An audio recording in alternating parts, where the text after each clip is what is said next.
오늘 하루 이렇게 교육에 참여해 주신 거 정말로 감사를 드립니다. 이 교육을 통해서 또 이 창업, 성장 이게 잘 됐으면 좋겠고 저번에도 말씀드렸습니다만 이 교육에 참여한 그 성과로 또 평가가 이루어지고 있기 때문에 여러분들 좀 힘들더라도 오늘 하루 또 잘 마치시고 더 나은 그리고 행복한 보람된 일들을 펼쳐나갈 수 있기를 바랍니다. 오늘 하루 최선을 다해 주시기를 부탁드리겠습니다.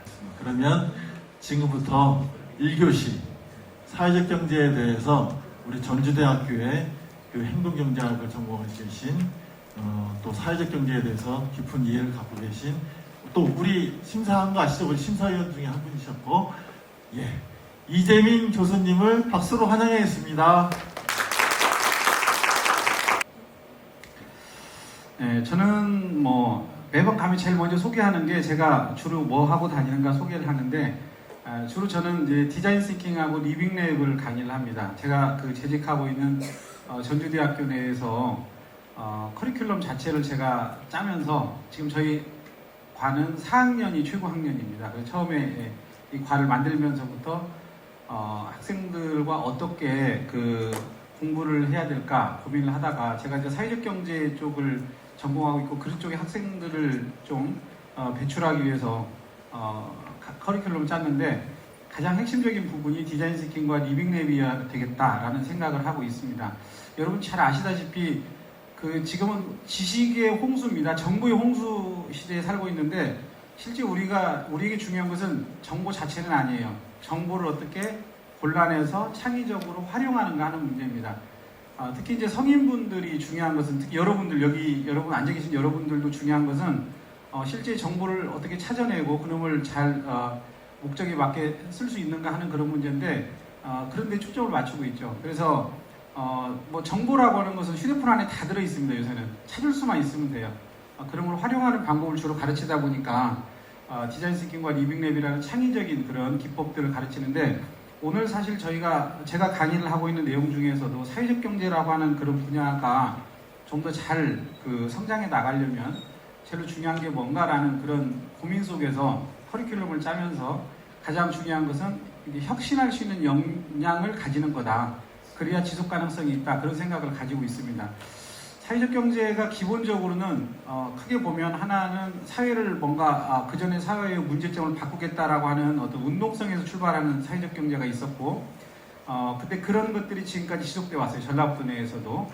그래서 운동성 플러스 혁신성이라고 하는 두 가지가 존재해야 지속할 수 있다라는 게 이제 제 개인적인 생각입니다. 그래서 지금은 사실 이런 전체적인 그 가치나 정신에 대한 강의를 할 때 말고는 기본적으로 어디 가도 디자인식 리빙랩 얘기를 주로 하고 이 부분을 많이 빨리빨리 도입해야 된다라는 얘기를 이제 지속하고 있습니다. 여기 나와 있는 건 제가 이제 2019년부터 해서 작년까지 해서 지난해 그 어르신들 이동권에 관련된 그런 부분까지 해서 리빙랩 분야에 어떻게 관여해 왔는가 하는 부분들이 소개되어 있습니다. 참고하시고요. 자, 제일 먼저 이제 우리가 왜 사회적 경제 쪽을 굳이 새롭게 거론해야 되는가 하는 문제입니다. 사실 사회적 경제는 새로운 게 아닙니다. 과거에 우리 삶은 다 사회적 경제, 우리가 지금 추구하려는 사회적 경제의 삶을 그대로 살아왔어요. 그런데 아주 짧은 고도의 어떤 성장기 속에서 우리는 사실은 우리가 가진 모든 것들을 거꾸로 다 버려버리고 새로운 옷을 다 바꿔 입었는데 이게 지금 우리가 살다 보니까 뭔가 문제가 있다는 것을 발견하게 된 거죠. 그래서 다시 한번 어떻게 우리가 과거 같은 인간적인 삶을 같이 영위하는 그런 경제체제로 갈 수 있을까 이런 고민을 하다 보니 이제 사회적 경제가 다시 부각이 된 겁니다. 자, 그러다 보니까 제일 먼저 우리가 고민해야 될 것은 시장자본주의가 과연 어떤 것이었는가라는 것을 한번 이야기를 해봐야 됩니다. 물론 시장자본주의의 강점도 있지만은 또 거기에 대해서 어떤 문제점을 발생시키고 있는가 하는 부분들을 같이 살펴보는 게 목표인데요. 자, 우리가 정의라는 말을 많이 씁니다. 우리가 그전 정부에서도 기회는 균등하게, 과정은 공정하게, 결과는 정의롭게 라고 하는 용어를 이제 사용을 했었습니다. 이번 정부 출발도 정의라는 거 가지고 저는 출발한 걸로 알고 있습니다. 지금 정의로운 사회인지는 잘 모르겠지만 그렇습니다. 어쨌든지 간에 우리가 이 정의라는 문제는 철학에서 가장 중요한 문제이고 삶에 있어서 가장 중요한 문제입니다. 가장 큰 이슈가 되는 거고 철학자들도 가장 많이 매달리고 있는 게 정의라는 부분인데요. 이 정의라는 것을 저도 정의라는 부분에 대해서 사실 뭐 경제학하는 사람이다 보니까 분배의 정의는 뭐냐 그런 정도에 대해서 고민을 좀 해봤지만 주류 경제학, 시장 경제학은 철학을 가르치지 않습니다. 첫째가 주류 경제학을 가르치는 학과의 커리큘럼 자체에 철학이라는 건 없습니다. 그러다 보니 결국 뭐냐면 철학 없는 방법론만 가르치고 있는 거예요. 수요 공급이 만나면 어쩌고 딱 그런 얘기를 하는데 실질적으로 우리가 진짜 삶에 있어서 중요한 것은 어떤 사회를 어떻게 만들어갈 것인가 하는 문제입니다. 철학자들의 고민이라는 것은 정의란 어떻게 정의를 어떻게 규정해야 되느냐 하는 문제입니다. 자, 정의라고 하는 건 저기 말하는 것처럼 옳은 것을 정의롭다고 얘기합니다. 옳은 것, 철학적으로 보면. 그런데 어떤 사회가 정의롭다는 것은 어떤 걸 의미하느냐? 이 사회가 지속 가능하다는 걸 의미합니다. 지속 가능하지 않은 것은 정의롭지 않다라고 거꾸로 이야기를 합니다. 저도 이제 그전에는 이걸 잘 몰랐었는데 이 정의에 대해서 쓴 책 중에서 존 롤지의 책, 이렇게 두껍게 번역되어 있는 책이 있어요. 거기를 책 앞을 열어보시면 딱 정의가 왜 우리가 정의 얘기를 하느냐 하는 걸 나옵니다. 거기에서도 지속 가능한 사회 시스템을 만들기 위해서 정의를 이야기하고 있는 것이고 그런 시스템을 규정하는 것이다라고 이야기를 하고 있어요. 자, 그러면 우리가 거꾸로 우리 사회가 과연 정의로운 사회인가를 물어볼 때 우리는 과연 그러면 지속 가능한 사회에 지금 있는가라고 거꾸로 자문해 보면 됩니다. 어떤 문제든지 간에 우리가 사회적 경제라는 것이 대두된 것도 보면 어때요? 사회가 지속 가능하지 않기 때문에 지금 그 문제가 대두된 거거든요. 또 마찬가지로 우리가 환경 문제니 무슨 이런 여러 가지 사회적인 문제들도 알고 보면은 계속 부각돼 나오는 것은 지속 가능하지 못하다는 걸 우리에게 확인시켜주고 있는 겁니다. 이 시스템 자체가. 그럼 우리가 살고 있는 시스템은 뭐냐면 시장 자본주의 시스템이에요. 그럼 시장 자본주의 시스템에는 뭔가 정의롭지 못한 면이 있다라고 하는 거죠. 그게 과연 뭘까? 이런 고민을 해볼 필요가 있습니다. 우리가 이제 정의라는 걸 다룰 때 여러분이 옛날에 센세이션을 일으켰던 샌델의 정의란 무엇인가라는 방송, 지금도 유튜브 들어가면 잘 나옵니다. 하버드 대학에서 특강했던 강의를 보면 아주 정말 담백하고 짧게 강의를 하고 있지만 엄청나게 많은 내용이 들어있는데 거기 전체 내용을 보면 저 얘기를 하고 있는 겁니다. 정의를 규정할 때 정의라는 것을 세 가지로 규정을 할 수 있다. 철학자들이 고민을 한다. 하나는 자유로운가를 가지고 한다. 하나는 행복한가를 가지고 하고 하나는 선한 일을 하고 있는가를 가지고 규정을 한다는 겁니다. 자, 그러면 이 세 가지 중에서 지금 우리 사회가 강조하고 있는 것은 어떤 거예요? 정의를 이야기할 때 여러분들이 생각하실 때 어떤 겁니까? 자유입니까? 행복입니까? 선입니까? 여러분들은 뭐라고 생각하세요? 우리가 살고 있는 사회에서 가장 강조하는 것은 자유입니다. 자유예요. 모든 철학에 있어서 지금 저기 나와 있는 놓은 것처럼 롤즈라고 하는 사람이 그 두꺼운 책을 쓰면서도 정의의 제1 원리는 뭐냐면 자유입니다. 자유가 우선적으로 보장된 다음에 그 다음 얘기를 해야 된다는 거죠. 지금의 모든 철학들은 기본적으로 이 사회는 근대화 이후에 모든 것은 다 자유라는 것을 전제로 해서 나머지 것들을 다 풀어나갑니다. 자, 그런데 이 자유라고 하는 것이 과연 그 자유를 자체만 인정하는 걸로 해서 사회를 정의롭게 만들 수 있을까? 이런 생각을 해볼 수가 있죠. 자, 과거에 그러면 자유를 근대가 들어오기 전에 자유를 정의를 규정하는데 가장 우선순위로 다루기 전에 그러면 무엇을 가지고 정의를 다뤘을까요? 이 셋 중에서 어떤 것이었을 것 같아요? 선이었습니다. 선이었어요. 선이라는 것은 좋은 것을 이야기하는 겁니다. 옳은 것과 좋은 것은 틀린 거예요. 좋은 것이 옳은 것이다라는 거죠. 자, 예를 들어서 거래를 하는 데 있어서 서로 계약관계를 맺어가지고 거래를 했어요. 저 사람이 사정이 딱하든 안 딱하든 나는 계약관계에서 내가 받을 돈 받아야 되겠어요. 그래서 받는 것은 저 자유주의 원칙에 의하면 아무런 문제가 없어요.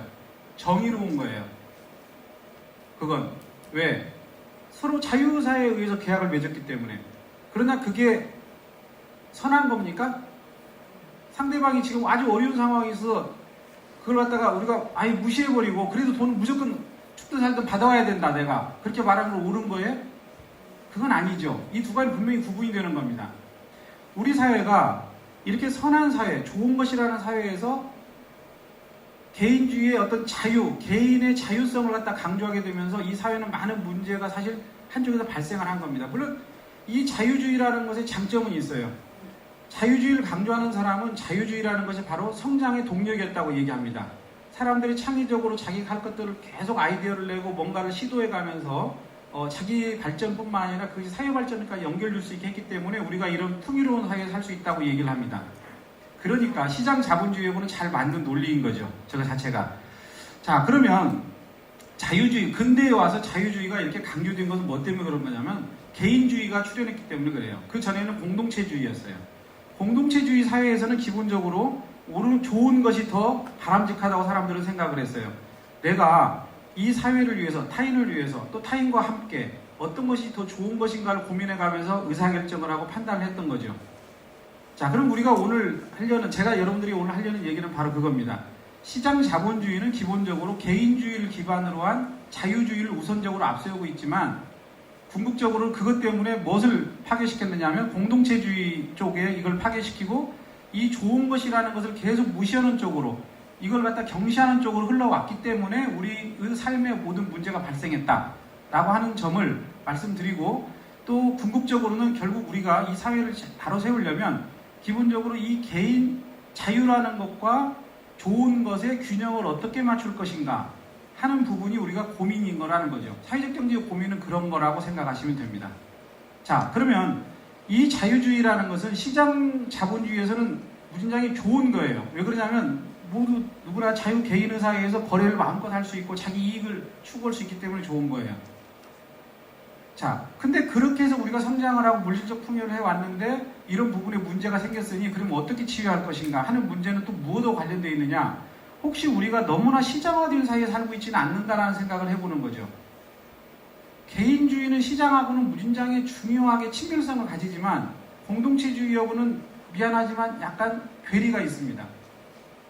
자, 그래서 이 공동체주의라고 하는 약간의 비시장성 사회에서 살아가던 그런 문화하고 문화적 틀과 사회와 개인주의를 기반으로 한 시장주의가 어떻게 균형을 맞출 수 있느냐 하는 것이 사회적 경제의 핵심적인 시각이에요. 어떤 분들은 잘못 오해하시고 사회적 경제 그러면 뭐 사회주의, 공산주의 뭐 이런 생각을 하시면서 완전히 시장을 갖다 배척한다든가 이런 생각을 가지시는데 우리는 그런 얘기를 하지 않습니다. 어떻게 균형을 맞출까 하는 거예요. 균형을 맞춘다. 개인과 공동체를 어떻게 균형을 맞추고 시장과 비시장을 어떻게 균형을 맞췄을 때 우리가 좀 더 진짜 삶다운 삶을 갖다 누릴 수 있을 것인가. 이런 것이 사회적 경제의 철학이다. 이렇게 이해하시고 전체를 들으시면 좋을 것 같아요. 자, 우리 사회가 과거에 제가 어렸을 때부터 해서 저희 아버지 세대가 쭉 성장해오는 과정을 쭉 지금까지 우리나라의 성장 과정에서 같이 해온 모습을 보면 정말 어려운 보릿고개 시절부터 해가지고 다 뭐 어디 보면은 다른 나라가 부러울 정도의 수준까지로 다 축적해가는 과정을 살아왔어요. 그런 경제를 축적을 해온 경제라고 해서 저는 스톡 경제라고 얘기를 합니다. 스톡, 뭔가를 계속 쌓아올 수 있는 그런 경제에 살았어요. 그런데 우리의 세대를 보면 우리와 우리 자녀의 세대를 보면 그렇게 쌓아갈 수 없는 세대가 왔어요. 어쩌면 요즘 젊은 친구들은 쌓는 것을 포기했어요. 쌓아지질 않아요. 무엇을 벌어들이면 그거 자체가 바로 어때요? 사회로 그냥 다 다시 들어가 버립니다. 나는 그냥 스쳐가는 곳에 불과해요. 나는 이 돈의 흐름에서 이 돈의 흐름이 생기도록 하는 내가 어떤 동력원일 뿐입니다. 나를 스쳐서 지나가는 것 뿐이에요.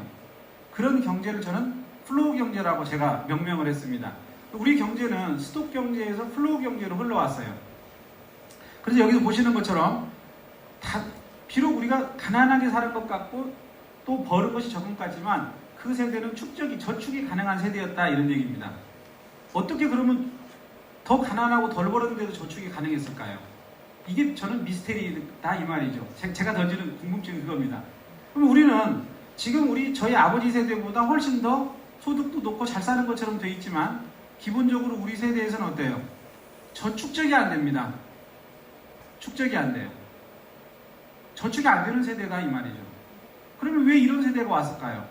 소득은 더 늘어났는데 왜 저축은 다 안 될까요? 그러면 사회 구조가 혹시 경제 구도가 뭔가 변화가 있지 않았을까요? 저는 그 여러 가지 원인들을 정말 계속 고민을 하다 보니 저런 것들이 사실 알게 됐어요. 우리가 뭔가를 소비를 하면서 계속 뭔가를 이게 소비의 에너지가 돈이기 때문에 이 돈을 돌리면서 나는 계속 돌리는 역할들만 하는 거죠. 내가 벌어들이고 다시 그놈을 쓰면서 그 동력에 의해서 돈은 사회에서 돌아가는 겁니다. 근데 그 동력원을 사회가 만들어 놓은 거예요. 여러분이 대표적인 예로 예를 들어서 지금은 다 어때요? 다 많은 부분이 렌탈로 살아가잖아요. 그렇죠? 우리 과거에 렌탈 없었어요. 지금처럼 예를 들어서 월세로 방을 얻어가지고 원룸을 산다? 옛날에는 생각도 못했어요. 옛날에 무조건 전세였습니다. 그것도 스톡입니다.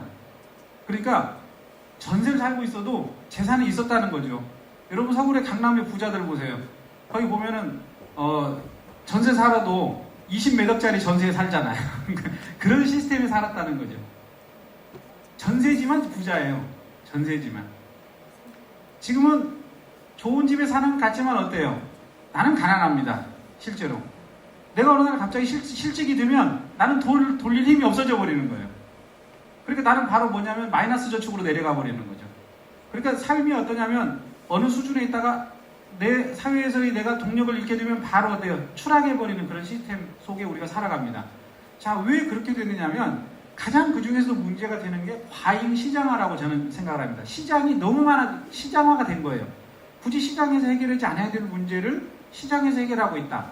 제가 아까 말씀드린 것처럼 시장 자본주의가 되고 이게 커지면서 시장에서 굳이 해결하지 않을 문제를 우리가 시장에서 해결하다 보니 그러면 다시 시장에 가서 우리가 거래를 뭐가 필요해요?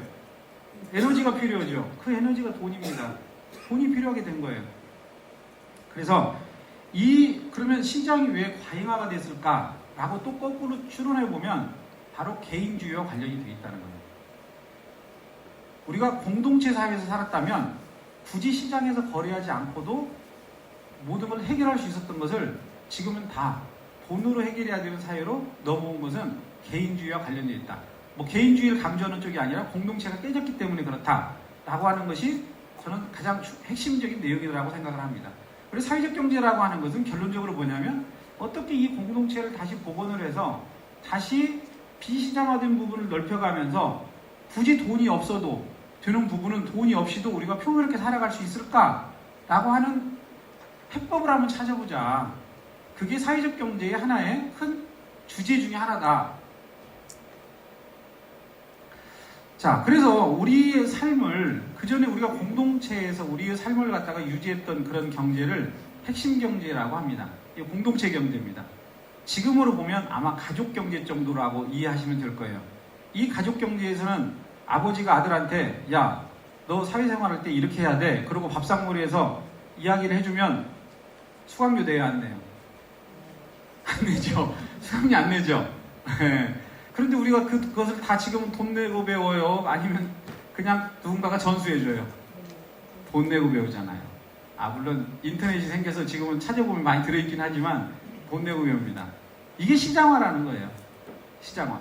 그전에는 이게 핵심 경제라는 공동체 경제에서 자동으로 해결했던 것을 지금은 돈을 내면서 우리가 그것을 거래를 해야 되니 우리가 뭐 하나를 배우려면 지속적으로 뭐냐면 계속 어디선가 돈을 갖다가 벌어와야 돼요. 그래야 그게 내가 행동하는 에너지가 생기는 거죠. 자, 그러니 핵심 경제가 붕괴됐다는 게 문제예요. 옛날에는 그 범주가 되게 넓었어요. 마을 단위 아니면 친인척까지 다 이렇게 연결이 돼가지고 언제든지 딱 내가 필요하면 가서 그냥 그 집 찌대고 가서 그 집에 가서 머물러 있으면서 뭣도 좀 배우기도 하고 그러면 내가 밥값 안 내도 돼요. 내가 뭐 할 일 있으면 좀 일해주고 그러고 나서 밥 먹이면 밥 먹고 그렇게 살면서 일 배우고 이렇게 왔어요.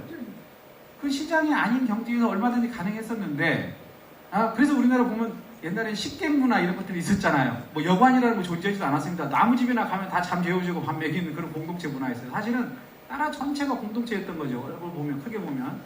근데 지금은 이런 것들이 다 시장화되어 있다. 그것은 핵심 경제가 무너졌다는 거죠. 다 개인화됐기 때문에 그렇다라고 하는 겁니다. 자, 그래서 우리가 기본적으로 시간, 지혜, 경험, 열정, 기능 이런 것들이 의해서 움직이던 경제, 삶이 있었어요. 근데 그런 삶들이 붕괴가 됐다. 시장화가 되면서. 여러분들이 지금 여기서 보면은 제 또래 전후에 계신 분들이 앉아 계신데 이분들은 제 말에 공감을 하실 겁니다. 옛날에는 분명히 그러지 않고도 살았다는 거에서 공감을 하실 겁니다. 근데 지금은 그렇게 됐죠. 그러면 사회적 경제라는 건 바로 뭐냐면 아까 이런 문제, 너무나 과도화된 시장화의 문제를 해결하기 위해서 약간은 공동체성을 다시 우리가 복원을 해주고 이 복원해준 걸 통해서 시장에서 돈 주고 해결하던 문제들을 갖다가 서로 그냥 해결해가는 그런 시스템을 만들어내게 된다면 그것 자체도 삶의 질은 높아지면서도 굳이 우리가 돈을 많이 벌기 위해서 밤낮 없이 이러지 않아도 돼야 되지 않나 이런 거죠. 그리고 돈을 벌기 위해서 우리가 이러는 것보다는 서로 어때요? 서로에게 뭔가를 인간적으로 부딪히면서 서로 오가면서 해주는 그런 것이 훨씬 더 행복감도 높다는 것은 제가 학교에서 행복경제학을 가르치고 있고 지금도 강의를 새로 찍고 있기 때문에 제가 너무나 그런 사실들을 잘 압니다. 근데 왜 우리는 알고 있으면서 못할까? 그런 얘기예요. 그래서 이런 부분들을 갖다가 우리가 한번 어떻게든지 한번 다시 복원해보자라고 하는 노력이 사회적 경제입니다. 그러면 이제 사회적 경제, 사회란 말이 뭔 말인지 이해하셨어요? 사회는 이렇게 여러분처럼 앉아있는 게 사회가 아니에요. 우리가 학교에서 배우는 사회적 경제라는 책 속에 나와 있는 그 사회가 우리가 말하는 사회는 아닙니다. 우리가 말하는 사회는 바로 뭐냐? 여기서 말하는 바로 핵심 경제처럼 움직일 수 있는 이런 인간 간의 관계에 의해서 서로 인간 간에 서로 품앗이처럼 교환도 될 수 있고 이렇게 해서 돈이 거래가 굳이 개입되지 않아도 돌아갈 수 있는 이런 경제를 우리가 진짜 거기서 사회적 경제의 사회입니다. 그게 무슨 사회주의나 공산주의 사회가 아니에요. 사람의 관계를 중심으로 한 그런 삶을 다시 경제를 어떻게 우리 생활에 필요한 물자들을 그렇게 조달하고 필요한 것들을 조달할 수 있는 사회를 만들어보자 라고 하는 것이 사회적 경제라고 이해하시면 그 사회를 정확하게 이해하신 거라고 봅니다. 뭐 정확하진 않다 하더라도 한 90% 정도는 거의 이해가 되신 거다 이렇게 저는 생각이 됩니다. 자, 어쨌든 시장 자본주의라고 하는 것 자체가 결론적으로 이런 정부, 시장, 공동체라고 하는 이런 세 가지의 어떤 서로의 그 상호 관계에 의해서 우리가 돌아가는 사회에 살고 있습니다. 현대에는. 그런데 결국은 지금은 이 셋 중에서 가장 힘이 센 게 어디예요? 사회를 움직이는데 가장 영향을 많이 미치는 게 공동체의 정부예요, 시장이에요. 점점점 시장이 확대되어 왔잖아요. 그래서 시장의 힘이 강해졌죠. 우리의 모든 삶이 시장 쪽으로 귀속돼 버렸죠. 시장의 논리에 의해서 우리의 삶이 다 규정돼 버립니다. 자, 그런 삶 속에 우리가 지금 살아가는 거죠. 근데 그게 어떤 문제를 발생시켰느냐? 바로 앞쪽에 얘기한 거대한 전환이라는 책을 쓴 폴라니의 이야기는 바로 우리가 개인화되고 그 속에서 개인이 자기의 이윤을 극대화하려는 자본이 자기의 수익을 극대화하려는 쪽으로 이 사회가 조성되면서부터 이런 것들이 뭐예요? 과도하게 너무나 남용되고 또 개인화가 너무 빠른 속도로 촉진이 되면서 이 사회가 붕괴됐다고 이야기를 합니다. 이건 물론 폴라니의 생각이에요. 폴라니가 100% 맞는 건 아니지만 폴라니의 시각이 그렇고 사회적 경제의 기본적인 시각은 거기에 맞춰져 있습니다.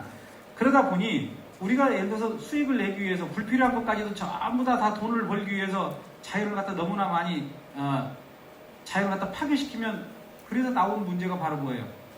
바로 환경 파괴의 문제가 나온 거예요. 우리가 지금 뭐 지구 온난화라든지 여러 가지 고민들을 하는 이유는 바로 이 이윤 극대화하는 어떤 시장의 논리에 의해서 우리 자연들이 파괴됐기 때문에 그렇습니다. 우리가 굳이 불필요한 것까지도 계속 어때요? 생산을 해내면서 문제를 발생시킨 것이다. 이렇게 정의할 수 있고요. 그 다음에 또 하나는 사회 문제입니다. 우리가 먹고 살기 위해서 돈을 벌어야 되니까 어때요? 그러다 보니까 가족끼리도 뿔뿔이 흩어져 살아야 되고 또 이동을 계속 자기 이익에 맞게 이해관계에 따라서 이동하다 보니 기본적으로 공동체를 만들 시간이 없어요. 옛날에는 같은 마을에 있으면서 같이 농사 짓고 이렇게 살았기 때문에 어때요? 가까워지기 싫어도 가까워졌는데 지금은 시장의 가장 큰 특징은 뭐냐면 이동성입니다. 내가 싸면 앞집에서 내가 인간적인 관계를 갖고 있었을 때 옛날에는 옆집에 가게가 생기면 내가 인간적인 관계는 여기를 맺어서 이 집 가서 사야 되는데 이 집이 물건이 싸요. 더 거대자분이 들어와서 더 싸게 팔아요. 그러면 그 전에 내가 샀던 그 전빵 같은 구멍가게에서 사야 되는지 옆에 슈퍼마켓에서 사야 되는지 처음에는 가면서 갈등을 해요. 이렇게 인간적인 관계가 있으니까. 그런데 시간이 점점 지나면서 이제 어때요? 시장의 논리에 이제 계속 우리가 적응이 되면서 어때요? 인간적인 관계가 중요한 게 아니고 싼 것이 중요한 거죠. 여기 가는 겁니다. 그러니까 뭐 때문에 끊긴 거예요? 시장의 논리에 의해서 관계가 끊겨지는 거예요. 그러니까 그다음부터 만나려면 서로 이제 민망해지기 시작하는 거죠. 저도 그렇게 살았기 때문에 경험을 합니다. 처음에는 그래도 이 집 한 번 살 때 이 집 한 번은 사줘야지 관계가 있으니까 이러다가 시간이 점점 지나면 이제 합리화가 다 됐기 때문에 이제 안 가도 돼요. 저 사람도 이해해 주겠지. 이제 나도 뭐 싼 데 가서 사는 거 이해해 주겠지. 이렇게 되는 겁니다. 시장이라는 것의 특성은 이동성과 불안정성입니다. 가격이라는 것이 계속 움직이고 이익이 생길 수 있다면 거기에 맞춰서 내가 행동을 하는 거예요. 그러니까 개인주의하고는 가장 잘 맞아떨어지는 거죠. 이게 개인주의하고는. 내가 나 혼자만 있고 관계가 없으면 얼마나 편합니까? 그렇죠? 내가 유리한 대로 하면 되니까. 근데 가려면 관계가 나를 껄끄럽게 하는 거예요. 내가 인간적인 관계가 있는데 내가 이해관계에서 다른 데로 가는 것을 자꾸 막는단 말이에요. 이 관계가. 내가 사람이니까. 그러다 보니까 지금은 편한 게 뭐예요? 관계 끊고 사는 게 편해요. 관계를 안 맺는 게 편하다. 그런데 우리는 관계를 끊음으로써 잃는 것이 있다는 사실을 자각을 하고 있느냐 하는 거예요. 칼 폴라니의 얘기는 바로 그겁니다. 바로 우리가 이렇게 시장 자본주의가 되고 이러면서 물질적 풍요가 이루어지면서 과연 사람들이 사회가 붕괴되는 사실을 알고 있을까? 라는 질문을 저 거대한 전환에서 하고 있는 거예요. 1944년에 책을 쓰면서 이미 그 얘기를 했던 겁니다. 여러분은 인식하고 계세요? 여러분은 어떠세요? 우리가 물질적 풍요를 얻어오면서 사회가 붕괴된 사회 속으로 가고 있고 내가 그 속에 서 있다는 사실을 인식하고 계세요? 아니세요? 인식하고 계시면 그래도 엄청나게 앞서간 자각을 하신 분들입니다. 우리가 사회적 경제를 한다는 것은 바로 그 인식을 하자는 거죠. 사회적 경제 운동이라는 건 그걸 인식하자는 얘기입니다. 그걸 인식하고 다시 어떻게 그걸 갖다가 복원하는, 우리가 잃어버린 것을 찾을 수 있을까 하는 거죠. 사회는 우리에게 어떤 기능을 했어요, 안 했어요? 사회학책 속의 사회가 아니고 여기서 말하는 이 사회는, 전통적으로 우리가 살아오던 사회는 우리에게 어떤 기능을 했어요, 안 했어요? 기능을 했죠. 여러분은 그 기능을 지금 잃어버린 채 살아가죠. 그런데 왜? 모든 초점이 나에게 맞춰졌기 때문에 그걸 자각하지 못하고 있는 거죠. 잃어버렸다는 사실. 그것조차도 돈이면 해결될 수 있다라고 생각하기 때문에 돈을 더 많이 버는 게 이 해법이라고 생각하는 겁니다. 그러다 보니 공동체는 더 빠른 속도로 붕괴되어 가는 거죠. 진짜 그럴까?에 대한 것을 한 번 정도는 딱 멈춰서서 우리가 되돌아보면서 한번 생각해 보자. 제가 이번 시간에 하는 강의는 바로 이 생각을 해보자는 겁니다. 그리고 어떤 해답을 얻는가 하는 건 여러분이 그냥 가져가는 것이기 때문에 저는 그 기회를 드리는 것 뿐이에요. 자, 그래서 이 폴라니는 삶과 환경을 되살리고 노동자의 실질적 자유를 늘리기 위해서, 그 당시는 노동자가 문제였으니까 지금은 시민이 된 거죠. 자, 악마의 맷돌, 이게 바로 뭐예요? 시장의 가격 시스템에 돌아가는 이 시장을 악마의 맷돌이라고 한 겁니다. 왜? 악마의 맷돌이라고 하는 것은 두 가지의 속성을 가졌다고 얘기를 해요. 첫째는 뭐냐? 맷돌은, 우리가 맷돌을 여러분 돌릴 때 방향이 있죠. 돌리는 방향. 또 얼마나 빨리 돌릴까가 있어요. 속도. 이 둘 중에서 이게 악마인 이유는 뭐냐면, 멈춰버리면 모든 게 붕괴되어 버려요. 아무 일도 못하고 사회가 붕괴되어 버립니다.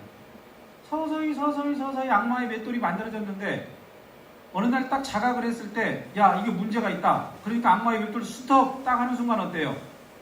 다시 말하면 어느 순간, 야, 우리가 시장은 잘못된 거야. 개인화 시키니까. 그럼 시장 다 없애버리자. 그럼 우리 이 사회가 돌아갈까요? 우리는 곧바로 아무것도 못합니다. 여러분 전기 어디서 공급받으실 거예요? 수돗물 어떻게 공급받으실 거예요? 다 연결되어 있습니다. 그러니까 그렇게 할 수는 없어요. 악마의 맷돌을 멈출 수는 없어요. 그런데 우리가 할 수 있는 일은 있어요. 속도를 제어해 보는 거예요. 속도를. 우리가 적응해 갈 수 있고 우리의 삶을 파괴시키지 않고 우리 환경을 포기시키지 않을 정도까지의 속도를 맞춰보는 걸 우리가 할 수 있다는 거죠. 왜? 속도가 너무 빨라서 이 안에 모든 것이 들어가 버리면 다 갈아져서 뭐가 돼요? 다 갈아져가지고 다 뭉개져서 다 단일화된 걸로 돼요. 이 시장이라는 곳에 모든 것이 들어가면 모든 걸 평가할 때 뭘로 평가해요? 여러분이 저를 평가할 때 뭘로 평가하세요? 당이 잘하나 못 오르나? 여러분은 그렇게 평가하시죠? 그럴 수 있어요. 제천은 저를 평가할 때 뭘로 평가할까요? 네, 돈 얼마 벌어오면 나를 평가합니다. 돈 얼마 벌어오면 평가하기 때문에 제가 돈을 못 버는 순간 제처에게 저는 아무런 가치가 없는 사람이에요. 이제는 새끼 밥만 해줘야 하는 사람으로 딱 변하는 거예요. 그러니 저를 싫어하겠죠. 네, 그전까지 돈을 벌어줬으니까. 그죠? 이게 악마의 맷돌 때문에 이렇게 된 거예요. 저의 가치는 제가 돈을 얼마나 버냐에 달려있는 게 아니에요. 근데 제처가 진짜 그런지는 몰라요. 하는 소리입니다. 제차한테 혹시 명예훼손죄로 남편이 명예훼손하고 있다고 얘기하면 안 됩니다. 자, 저의 가치는 다양하게 존재하는 겁니다. 그런데 그 다양성이라는 것이 맷돌로 들어가면 다 뭘로 바뀌어요? 다 금전적인 걸로 딱 바뀌어서 저를 평가하는 걸로 바뀐다는 거죠. 맷돌로 집에 넣기 전에 콩을 집어넣을 때는 큰 콩, 작은 콩, 콩들이 다양하게 있었는데 거기 가서 딱 갈아지면 딱 하나로 딱 가려져 나옵니다. 하나로 다 섞여져서. 그리고 그것의 기준은 뭐예요? 그것의 기준은 그 전체가 결정하는 질입니다. 시장에서는 저의 몸값이에요. 저의 몸값. 자, 그래서 이 악마의 목들을 어떻게 제어할 것인가, 어느 속도로 제어할 것인가, 이게 정말 중요하다는 거죠. 자, 그래서 우리가 이제 현대 시장 자본주의를 갖다가 우리가 규정해 보면 이렇다는 겁니다. 우리가 가장 관심을 가지는 분야가 재산, 시장, 돈, 경제 기반 이렇게 놓고 경제 쪽만 놓고 따진다면 우리가 전통적인 사회를 생각해 보면 소유권과 사용권이 분리되어 있었다는 사실이에요. 여러분 잘 인식 못 하셨죠? 여러분이 예를 들어서 아까 핵심 경제에 해당되는 지금도 그래도 여전히 조금은 남아있는 핵심 경제인 가족관계를 생각해 보시면 여러분이 가지고 있는 물건을 여러분 다른 가족이 쓸 때 여러분도 내 거니까 쓰지 마 라고 물론 이야기할 수도 있겠지만 그러나 대부분은 건 어때요? 갖다 쓰고 잘 갖다 놔죠. 그러면 되는 거예요.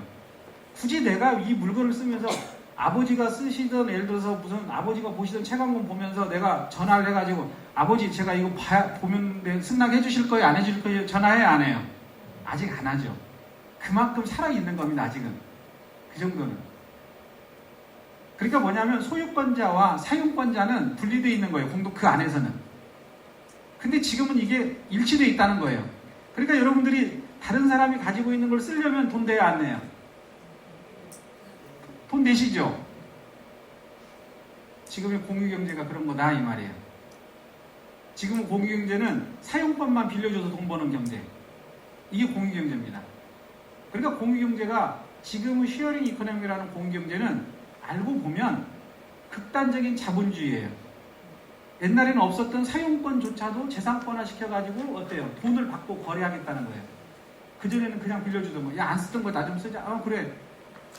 이렇게 했던 것을 안 쓰던 거 쓰자. 그러면 얼마나 낼 수 있는데? 이렇게 물어보는 경계로 바뀐 거예요. 그게 자본주의적인 거죠.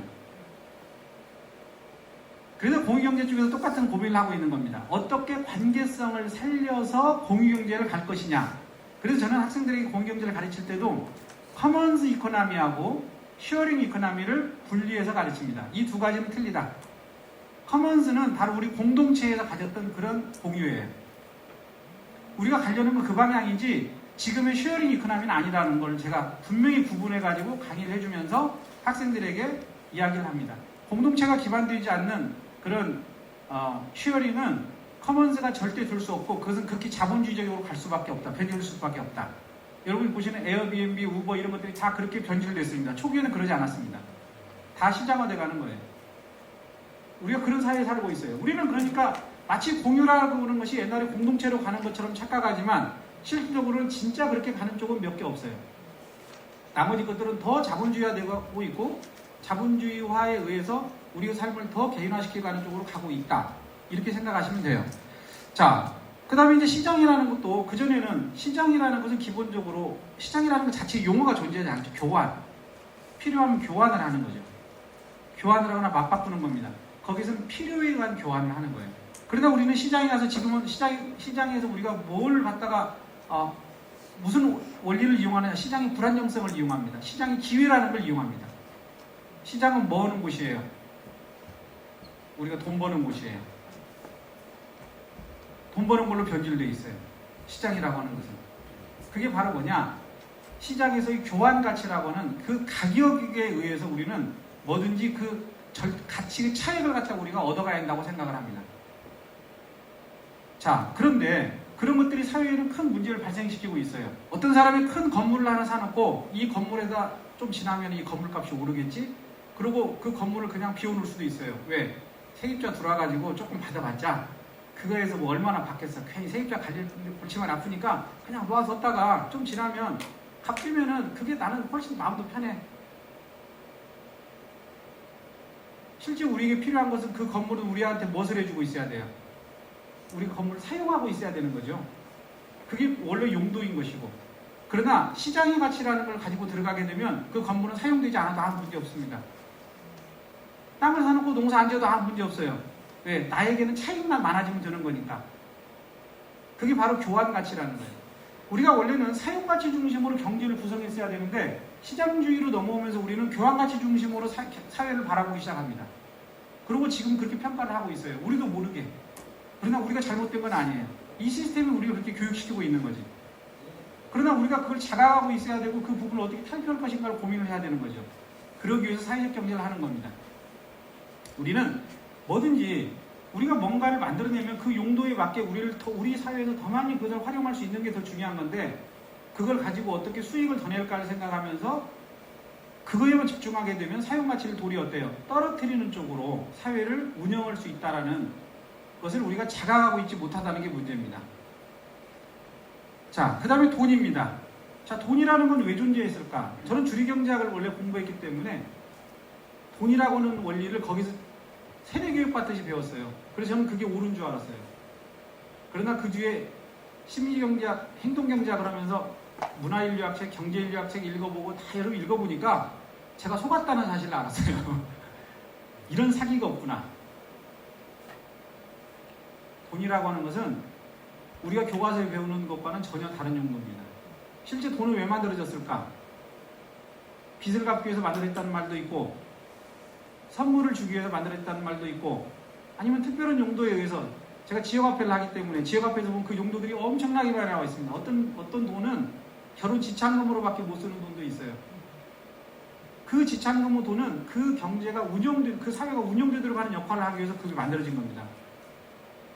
다른 용도로는 못 씁니다. 예를 들어서 어떤 돈이 결혼 지참금으로 만들어지잖아요. 그러면 이 결혼 지참금을 어느 정도 가지고 있어야만 그 공동체에서는 결혼이 가능해요. 그러면 그 경제는 일정 용도의 그 화폐가 딱 존재하는 거예요. 그러니까 한 번에 많은 사람이 결혼할 수가 없어요. 적정수의 인구가 유지되고 또 그러고 나서 결혼하고 나면 이 지참금을 누군가는 사가야 돼요. 결혼 또 하려면. 그렇기 때문에 어느 정도 삶의 기반을 마련해서 결혼 생활을 시작하는 거예요. 그 시스템을 만들어 놓은 거예요. 인구수를 조절하고 그 다음에 안정적으로 삶을 유지하게 하고 하는 그런 틀로서의 용도로 돈이라는 게 활용됐어요. 우리가 그런 여러 가지 돈의 용도를 이해하게 되면 우리가 쓰는 돈의 용도라는 것은 극히 제한적인 것을 일반화시키고 있구나라는 사실을 알게 됩니다. 자, 돈은 원래는 뭐냐면 관계를 만들어내는 게 돈의 역할이었어요. 실제로는. 그런데 지금은 돈이 관계를 깹니까 만듭니까? 여러분 이 문제에 대해서 궁금하시면 유튜브에 들어가셔서 썩을 놈의 돈이라고 하는 유튜브를 해보시면 제가 자문해서 만든 다큐멘터리입니다. 전주 MBC에서. 저도 나옵니다. 거기 가보면. 그런데 돈이 정말 무엇인가에 대해서 한번 여러분들이 생각해 볼 수 있는 기회가 있으실 거라고 생각이 됩니다. 돈은 관계를 만드는 데 썼을 때 돈은 의미가 있었던 거고 원래 그랬던 거예요. 그러나 우리의 삶에 있어서 지금은 돈은 뭐예요? 냉정함의 상징물입니다. 돈을 가지고 사회가 사람들이 막 깨지게 됩니다. 사람은 깨게 하는, 관계를 깨게 하는 역할을 많이 합니다. 그러나 그것은 돈이 그랬던 게 아니에요. 옛날에 돈은 있었어요. 우리가 돈의 용도를 시장 자본주의에 맞게 쓰다 보니 그렇게 바뀐 것 뿐이에요. 우리가 돈을 사회적 경제에 맞게 쓰면 어떨까요? 그러면 돈의 초점이 어디로 맞춰져요? 어떻게 하면 사람의 관계를 이어주는 돈으로 만들까 하면 또 그 돈을 만들어낼 수 있어요. 그건 우리 노력에 달려있는 것 뿐입니다. 자, 그러나 지금의 돈은 뭐예요? 수익을 내는 수단이고 삶의 에너지입니다. 자, 그 다음에 경제 기반. 결국 공동체는 뭐예요? 어떻게 하면 관계 속에 사회적 관계를 잘 유지하면서 우리가 물질적으로 필요한 것들을 잘 조달할까가 핵심이었다면 지금은 뭐예요? 개인이 어떻게 하면 더 많은 부를 축적해서 내 삶을 풍요롭게 할까에 초점이 맞춰져 있죠. 자, 이게 완전히 다른 두 세계입니다. 우리는 지금 이 현대 시장 자본주의의 밈, 이 가치 속에 살고 있는 거예요. 그리고 우리도 모르게 이건 너무 당연하다고 생각하고 있는 겁니다. 그러나 이 두 개를 비교해 보면 어느 삶이 우리가 추구하는 방향인가를 한번 생각해 볼 수는 있어요. 저는 둘 다가 어떤 사람은 처음에 강의할 때는 이렇게 강의를 하면 그래서 우리가 전통 자본 시장 전통 전근대 사회로 가자고요 이렇게 얘기합니다. 계속 말씀드리자만 전근대 사회로 가자는 게 아닙니다. 우리가 이 사회에서 시장의 장점은 활용하되 그러나 그 사회에서 우리가 붕괴되는 이런 가치들을 어떻게 다시 회복시켜 갈 것인가, 적정 수준으로 어떻게 만들 것인가를 고민하는 것이 사회적 경제입니다. 자, 이 사회적 경제에 대한 시각은 시대에 따라서 확산되기도 하고 위축되기도 하고 확산되기도 하고 위축되기도 하면서 계속 흘러왔어요. 그러면 우리가 지금 살펴보려고 하는 사회적 경제라고 하는 것은 언제 출발했느냐? 역사적 여러 책들의 기원으로 의하면 여러분들이 가장 잘 아시는 협동조합. 협동조합이 언제 발생했나를 생각해 보시면 돼요. 산업혁명이 영국에서 발생하고 그 다음에 유럽에서 이런 산업화가 되는 과정 속에서 제일로 문제가 됐던 게 바로 뭐예요? 착취당하는 노동자들이었어요. 여기서 말하는 착취라는 것은 뺏어갔다라는 그런 개념보다도 이 사회 자체가 실제로 노동자들이 자기의 삶을 보장받지 못하던 그런 시절이었어요. 그런데 노동자들은 힘이 없었어요. 왜 그랬느냐? 노동자라고 하는 시장이 형성되기 전에는 노동자들은 공동체였어요. 그 전에 길드라는 이런 공동체들이 있었기 때문에 하다못해 건물 하나만 지어도 노동자들이 지금과 노동조합 같은 결성체들이 있었고 이 결성체에 의해서 건물주와 또 건물을 발주하는 사람들과 단체로 임금 협상을 했어요. 개인은 철저하게 보호받았어요. 그 안에서. 그런데 이게 근대 시장 자본주의로 오면서 개인화가 되고 나니 개인들은 모두 다 어때요? 이 자기를 갖다 고용하는 사람과 1대1로 관계를 다 바뀌어버렸어요. 개인이 다 뿔뿔이 흩어졌단 말이에요. 자, 그러면 이 속에서 개인들은 과연 어떻게 생존하려고 노력을 했을까? 그런데 많은 사람들은 사회가 그렇게 바뀌면서 그 전에 그런 길드와 같은 그런 문화 속 공동체 속에 자기가 보호받았다는 사실을 몰랐던 거예요.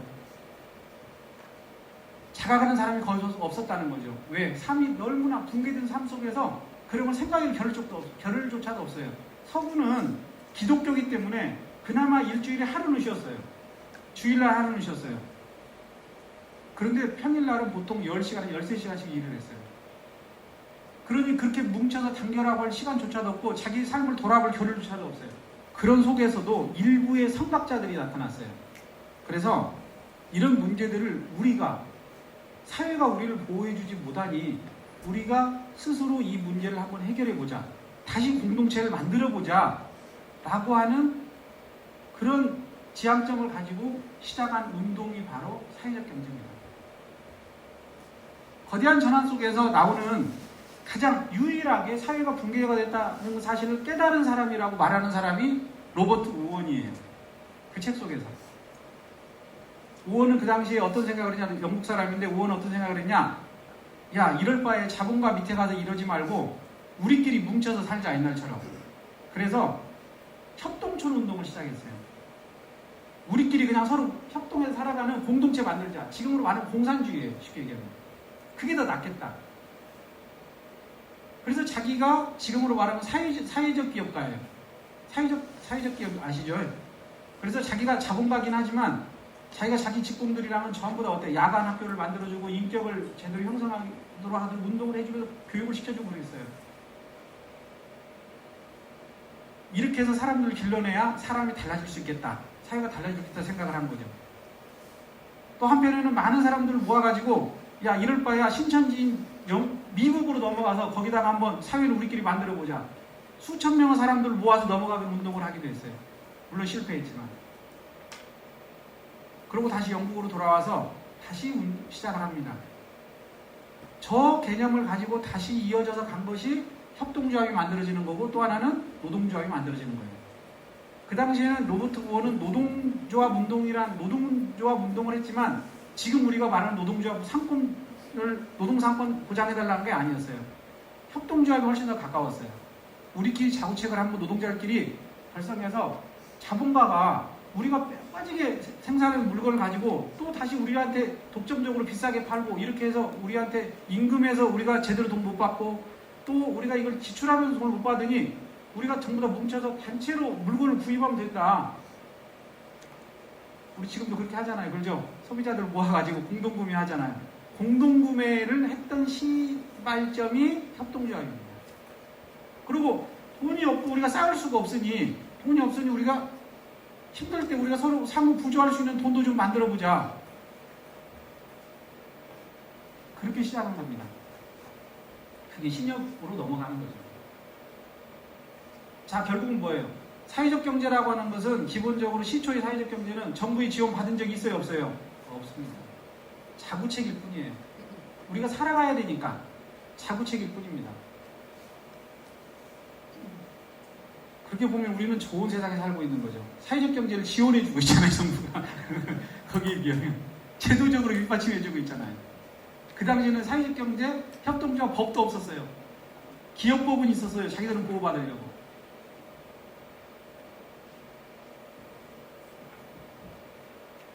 협동촌으로는 못 가도 이 속에서 우리끼리 협동을 해서 살아가는 방식으로 만들어낸 것이 바로 협동조합입니다. 협동촌은 모든 걸 다 어때요? 사유가 없어요. 원래 개념이. 그리고 초창기에는 협동조합을 만들 때 이렇게 생각을 했어요. 야, 우리가 이렇게 해서 공동으로 투자를 해가지고 공동으로 사업을 하면 돈이 남을 거 아니야? 그러니까 이 남은 돈을 계속 쌓아서 이 돈으로 우리가 협동촌 만들러 가자. 그게 이상이었어요. 우리끼리 독립해버리자. 아예 자본가 밑에 있지 말고. 그랬는데 그게 불가능한 사실을 깨닫게 되고 그래서 시초의 협동조합, 성공한 협동조합은 결국 어떻게 했느냐? 이걸 분배해주는 방식을 채택했어요. 유인을 주기 위해서. 그게 바로 여러분 협동조합에 들어가시면 수익이 생기면 이용고 배당하죠. 이용고 배당 하시잖아요. 그래서 이용고 배당이라는 시스템을 도입한 겁니다. 이제 나눠주겠다 그냥. 협동촌 이제 꼭 협동촌 안 만든다. 그래서 시장 속으로 들어와서 생존할 수 있게 만들어진 거예요. 지금 협동조합. 자, 그런데 이게 지금 이런 과정을 거치면서 저기 보세요. 이 자본주의 시스템이 확산되면서 개인들이 전부 다 개인화되고 사회가 보호를 안 해주니까 자구책을 찾았는데 그 뒤에 대공황이 생기면서부터는 정부가 시장에 개입을 하기 시작했어요. 그리고 복지라는 시스템을 갖다 늘리기 시작을 했어요. 그러니까 사회적 경제를 하는 사람들이 어때요? 더 이상 필요가 없어지게 되죠. 그러니까 당연히 힘이 악화된 겁니다. 사회적 경제가 위축됩니다. 그런데 문제는 석유파동이 생기고 그 뒤에 다시 80년대에 되면서 신자유주의가 생기게 되니까 이제는 어때요? 그보다 더 심한 정도의 시장자본주의적인 시스템이 들어오게 된 거예요. 모든 것을 다 개인조차 집안조차 모두 다 개인화된 상태에 기업처럼 전부 다 보고하고 모든 걸 다 민영화시켜버리고 이렇게 하다 보니 이제는 정부는 다 민영화되어 있기 때문에 더더욱 어때요? 더더욱 컨트롤할 수 있는 게 없어졌어요. 이런 상태에서 정부가 할 수 있는 일이 없기 때문에 결국은 민간들이 다시 시민들이 자각을 가진 시민들이 나타났어요. 그래서 야, 우리들끼리 이 시장 자본주의에 있으니까 우리들끼리 사업을 해서 돈을 벌고 그놈을 통해서 정부가 못하는 이 기름을 못하는 부분을 우리가 한번 뭔가 해보자. 이렇게 시작을 한 것이 바로 1990년대에 나타난 새로운 사회적 경제라고 하는 분야입니다. 이 새로운 사회적 경제는 여러분이 지금 하는 사회적 협동조합이라고 앞에 사회적이 붙죠. 그게 이때 태어난 겁니다. 옛날에 협동조합은 크게 보면 사회를 위해서 만들어진 거예요? 아니면 약자들이 자기를 위해서 만든 거예요. 자기를 위해서 만든 거죠. 하지만 개인화는 아니에요. 거기서 틀려요, 시장화는. 하지만 사회적 협동조합, 사회자가 붙어 있는 데는 나를 위해서 만든 거예요? 아니, 우리 협동조합을 위해서 만든 거예요? 사회를 위해서 만든 거예요? 사회를. 돈을 열심히 벌어서 이 돈을 가지고 사회의 문제를, 정부가 해결하지 못하는 문제를 우리가 그럼 다시 해결해 보자. 우리 시민들이 모여서. 이게 사회적 협동조합의 기본적인 철학입니다. 그러니까 사회적 경제를 한다는 것은 지금은 무엇을 하는 거냐면, 일단 열심히, 제가 말씀 앞에 드렸죠. 열심히 생산활동을 해서 수익을 내는 것이 근간이 되고, 이걸 기반으로 해서 사회에 기여를 하는 쪽으로 넘어가야지, 내가 이 앞부분이 빠진 상태에서 사회에 기여만 한다라고 말하게 되면 이것은 그냥 뭐예요? 사회사업가가 아니라 여기 비영리 기관들이 이미 하고 있는 것들이죠. YMCA에서 하고 있고, 이거 하고 있는 거지 사회적 경제라고 말할 수가 없어요. 그러니까 기업 생산활동을 한다는 것이 전제된 상태입니다. 아시겠어요? 사회활동을 하는데, 사회적 가치를 창출하는데. 자, 아까 말씀드린 것처럼 미국은 1970년대가 되면서 플로우 경제로 넘어왔어요. 한국은 언제 넘어왔느냐? 제가 보기에는 IMF 외환위기 때 자본들이 다 붕괴되면서 사회적 경제로 넘어왔어요. 그러면서 더 플로우 사회가 되면서 우리의 삶이 더 공공해졌어요.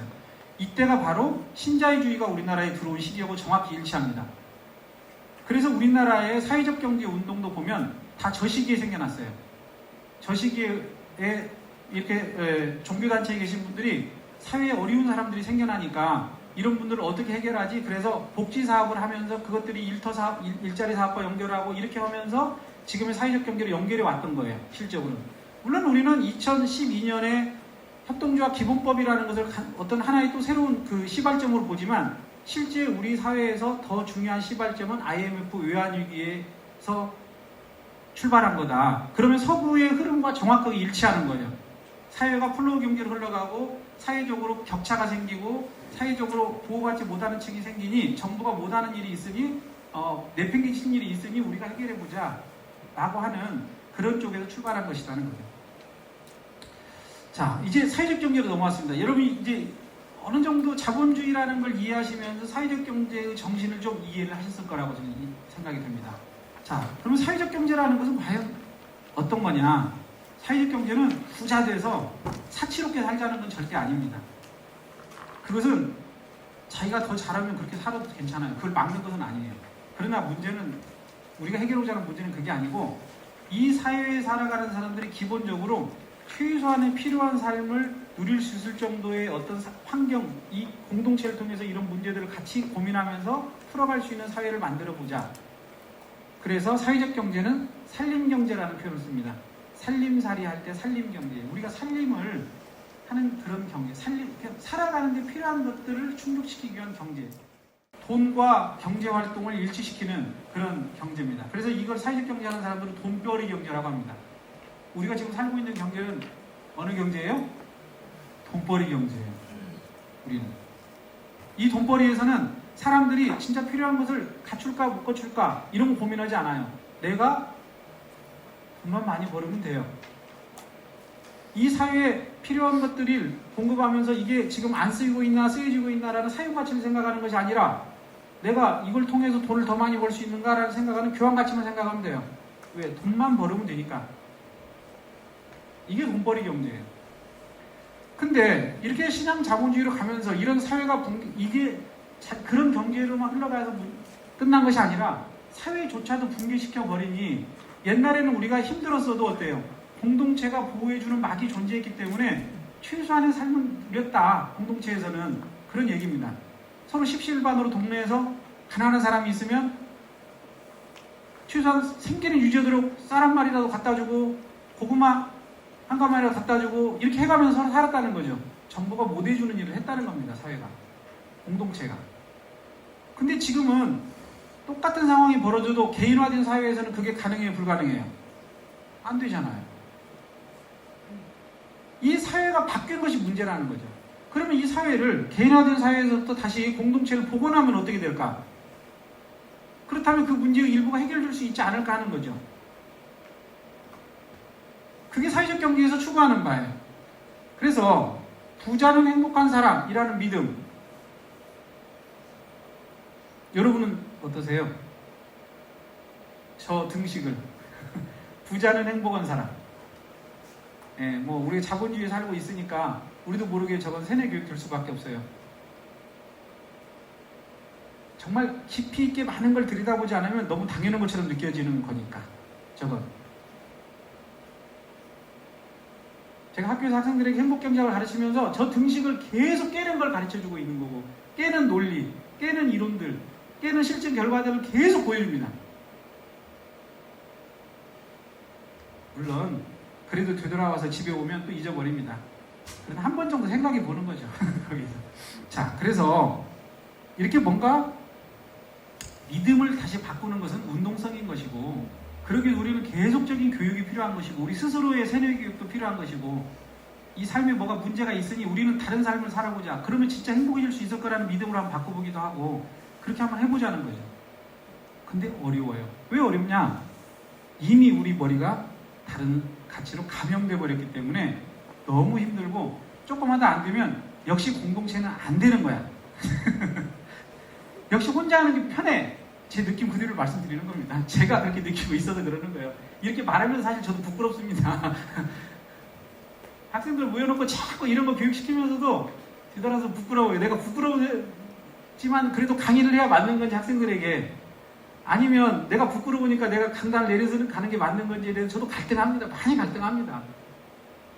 그런 사회 속에 살다 보니까 진짜 그런 갈등 안 할 수가 없어요. 자, 사회적 경제라는 게 이렇게 정의합니다. 경제적 가치와 사회적 가치. 아까 이런 문제가 발생한 여러 가지 사회적 문제 있죠. 환경적, 사회적, 공동체 방풍계, 이런 문제들을 해결한다고 하는 것을 사회적 가치를 창출한다고 합니다. 이 두 가지를 동시에 추구하는 것을 사회적 경제라고 한다. 보통 이렇게 답변을 하세요. 물어보면, 좀 공부하셨다는 분들이. 저는 50%밖에 안 맞췄습니다. 라고 얘기합니다. 그러면 SK는 사회적 경제일까요? 아닐까요? 사회적 경제 기업일까요? 아닐까요? SK가 경제적 가치 추구하는 것은 말할 필요도 없고 사회적 가치 추구해야 하네요. SK가 사회를 위해서 많은 공헌사업 해야 하네요. 하잖아요. SK는 왜 사회적 경제 기업이 아닐까요? 사회적 경제 영역이 안 들어와 있을까요? 저렇게 대답을 하면은 두리뭉실하게 50점짜리밖에 안 된다는 게 바로 그것 때문에 그렇습니다. 어떤 기업의 목표가 사회 문제를 해결하는, 아까 제가 역사를 설명해 드렸잖아요. 사회 문제를 지금 자각을 하고 해결해야 되겠는데 돈은 누가 대주는 사람은 없어. 그러니 내가 가진 역량을 통해서 기업 활동을 하고 거기서 돈을 벌어서 그놈으로 내가 직접 한번 해결해 보겠다는 거예요. 이 사회적 경제 기업들에게 있어서 돈은 무진장이 중요한 거예요. 돈의 흐름을 못 만들어내면 사회적 경제는 존재할 수가 없어요. 그러면 이 돈의 흐름을 만들어내기 위해서 어때요? 아까 계속 말씀드렸던 것처럼 계속적으로 뭔가 시장에 들어가서 수익을 내야 돼요. 그러니 어렵죠. 일반 기업가들이 하는 생각도 하고 있어야 되고, 또 문제를 풀려는 쪽도 고민도 같이 해줘야 돼요. 이러니 어렵죠. 그러니까 대단한 사람들이죠. 그러니까 혁신가이기도 하죠. 사회 문제를 해결해 주는 데서 혁신가인 거고, 또 하나는 지속적으로 내가 시장에 팔 물건을 만들어내야 되기 때문에 혁신가이기도 해요.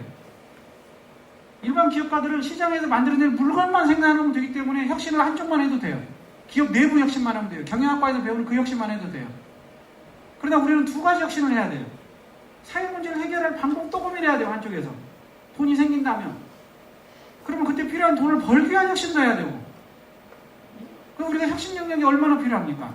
그렇잖아요. 그렇잖아요. 2013년인가 12년인가 13년인가 전주에 있는 전북연구원에서 지금 돌아가신 지정환 신부님을 모셔놓고 강의를 듣는데, 거기 우리가 쭉 앉아있어요.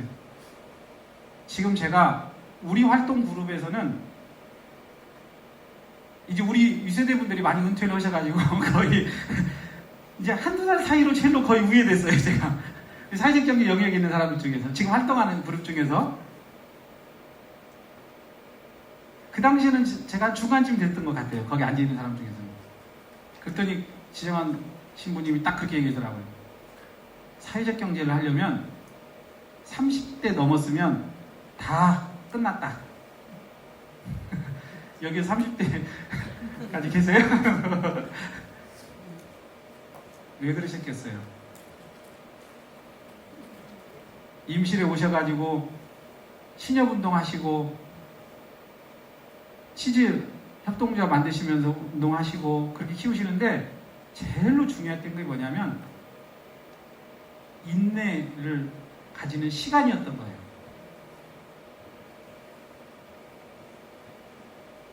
한두 번 시도해서 말려면 안 하는 게 좋다. 하나만 하다. 그러고 나서 안 된다고 말하니까. 끝없이 시도하려면 30대부터 정도는 해야 패기도 있고 계속 한다. 그리고 지금도 제가 그 당시에는 못 알아들었어요. 저도. 왜? 사회적 경제 처음 들어왔으니까. 그런 얘기를 하셨어요. 나는 지금 신협에서 돈 안 쓴다. 신협에서 저금도 안 낸다. 나는 내 고향에서 젊었을 때 한국이 너무 어려운 것을 알고 젊어서 내가 신부가 돼가지고 일로 부임을 받아서 와서 제 생각에는 처음에 부안으로 왔다가 다음에 임실로 가신 걸로 알고 있어요.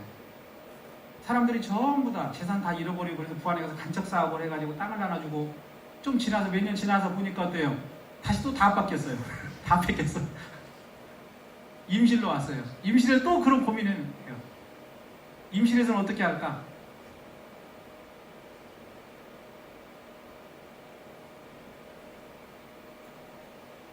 그래서 저한테, 저도 임실 특강 한 번씩 가면 그런 얘기 합니다.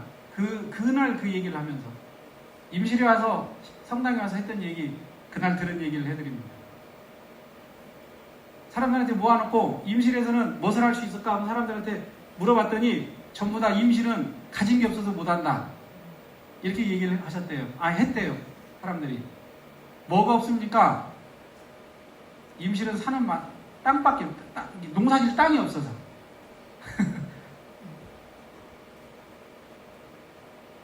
그래서 지정하신 분이 그러셨대요. 내가 보니까 엄청나게 가진 거 두 가지가 있다. 한 가지는 시간. 그 이야기를 하고 있는 게 놀고 있는 거잖아요, 지금. 할 거 없다고. 또 하나는 산. 그래서 사냥을 들여오신 거예요. 그래서 임실 치즈를 일궈내신 거예요. 사회적 경제의 핵심 중에 하나는 뭐냐면 안 가진 것을 바라보는 것이 아니라 우리가 가진 것을 찾아내는 겁니다.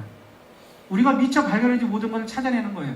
우리가 지금 사회적 경제를 이야기하면서 우리가 무너져버린 사회를 발견하지 못했듯이 우리가 묻어 살고 있기 때문에 우리 주위에 있는 것 중에서 우리가 진짜 소중한 것을 가지고 있는데 발견하지 못하는 것이 많이 있지 않나라는 생각으로 바라볼 때 혁신이 발생할 수 있는 거예요.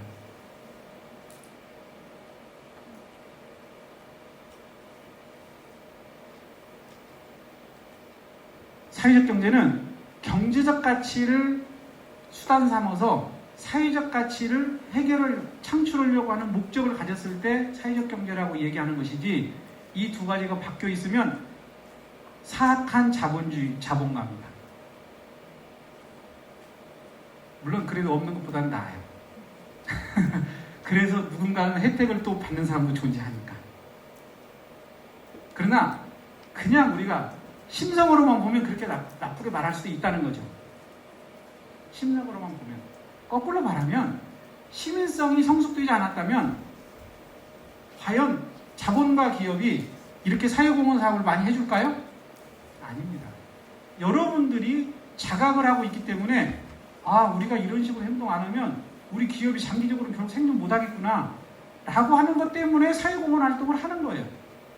그래서 여러분을 끌어들이기 위한 마케팅 전략 수단 중에 하나인 것을 분명하다고 말씀드리면 그분들이 서운할 수도 있겠지만 그렇게 추정이 됩니다. 추정이 됩니다. 그래서 수단과 목적을 정확하게 구분할 수 있어야 된다. 사회적 경제를 이해하려면. 자, 시장 자본주의와 사회적 경제, 시장 경제와 사회적 경제의 가장 큰 차이 중에 하나는 뭐냐? 결국은 사회적 경제는 사람 중심의 사회예요. 예, 제가 쉬는 시간이 없이 그냥 쭉 갑니다. 여기 중간에 끊기면 제 열기가 식거든요. 그러니까 필요하시면 움직이셔도 돼, 괜찮아요. 예.